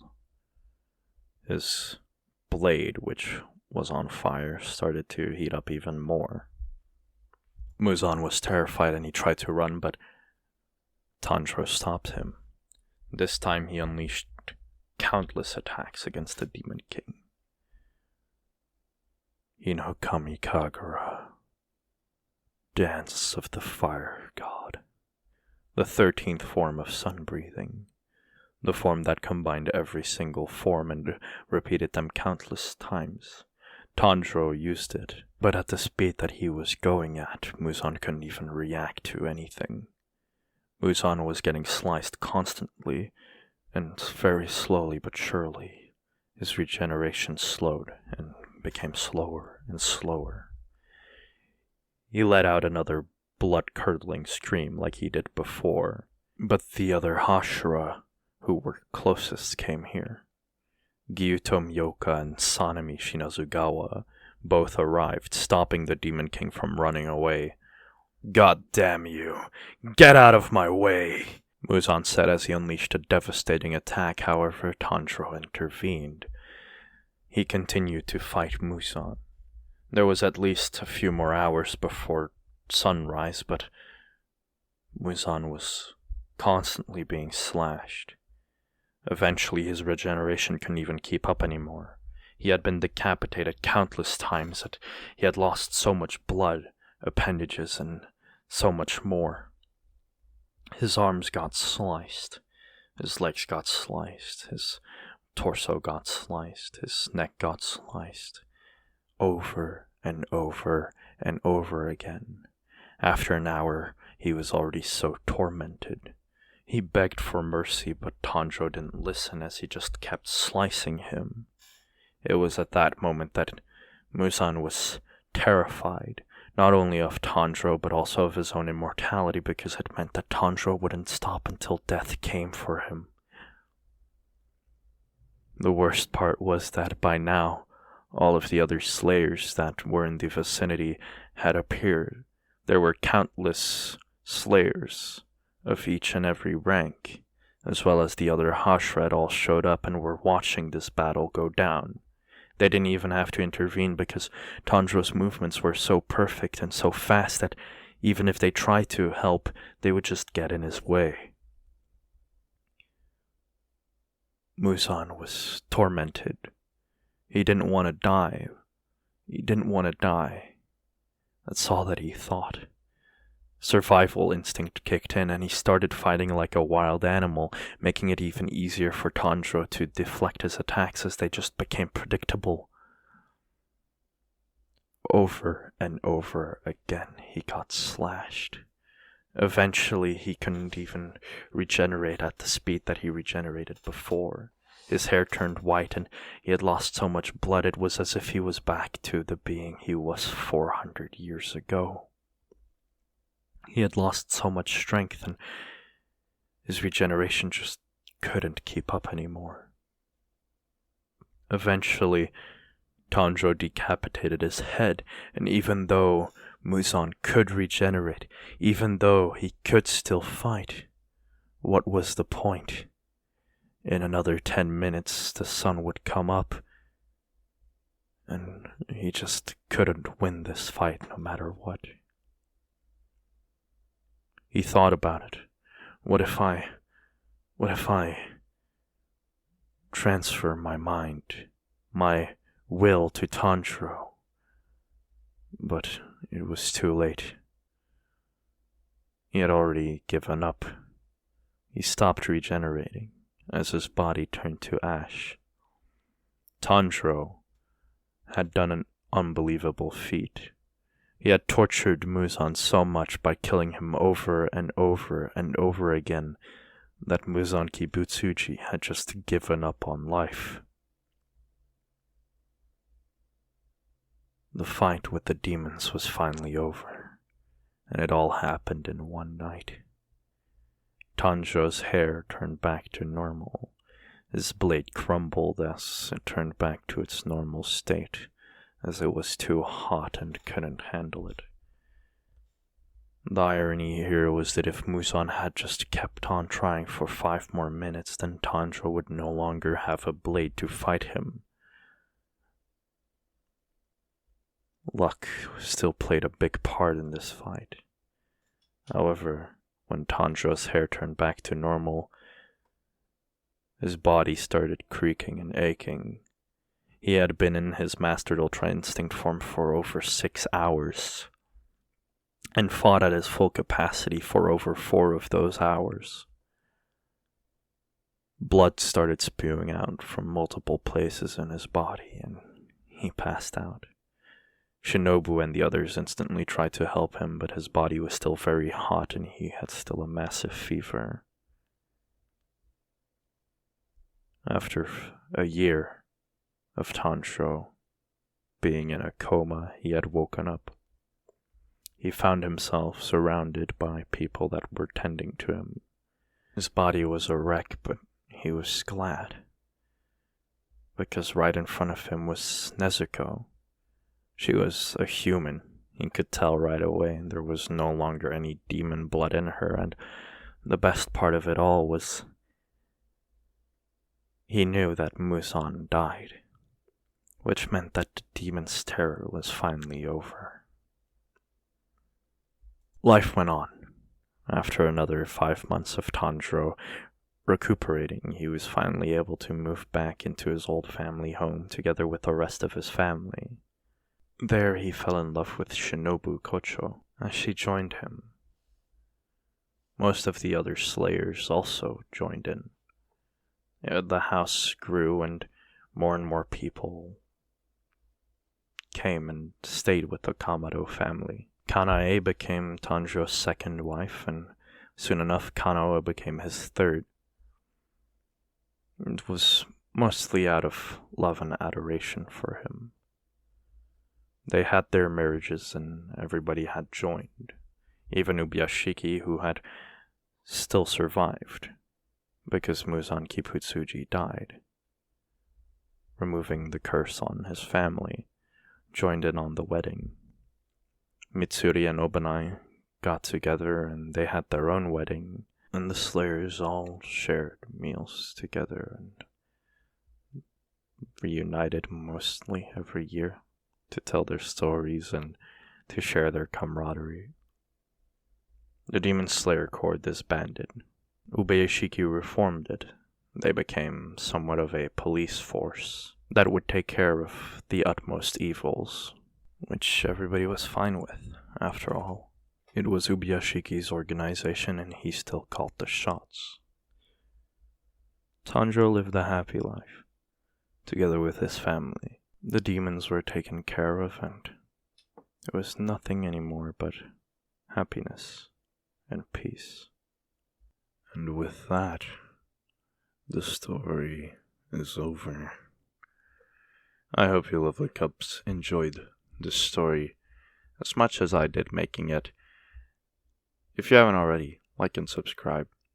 And yeah, with that all out of the way, my name's the Dragon Lord, and I am signing out.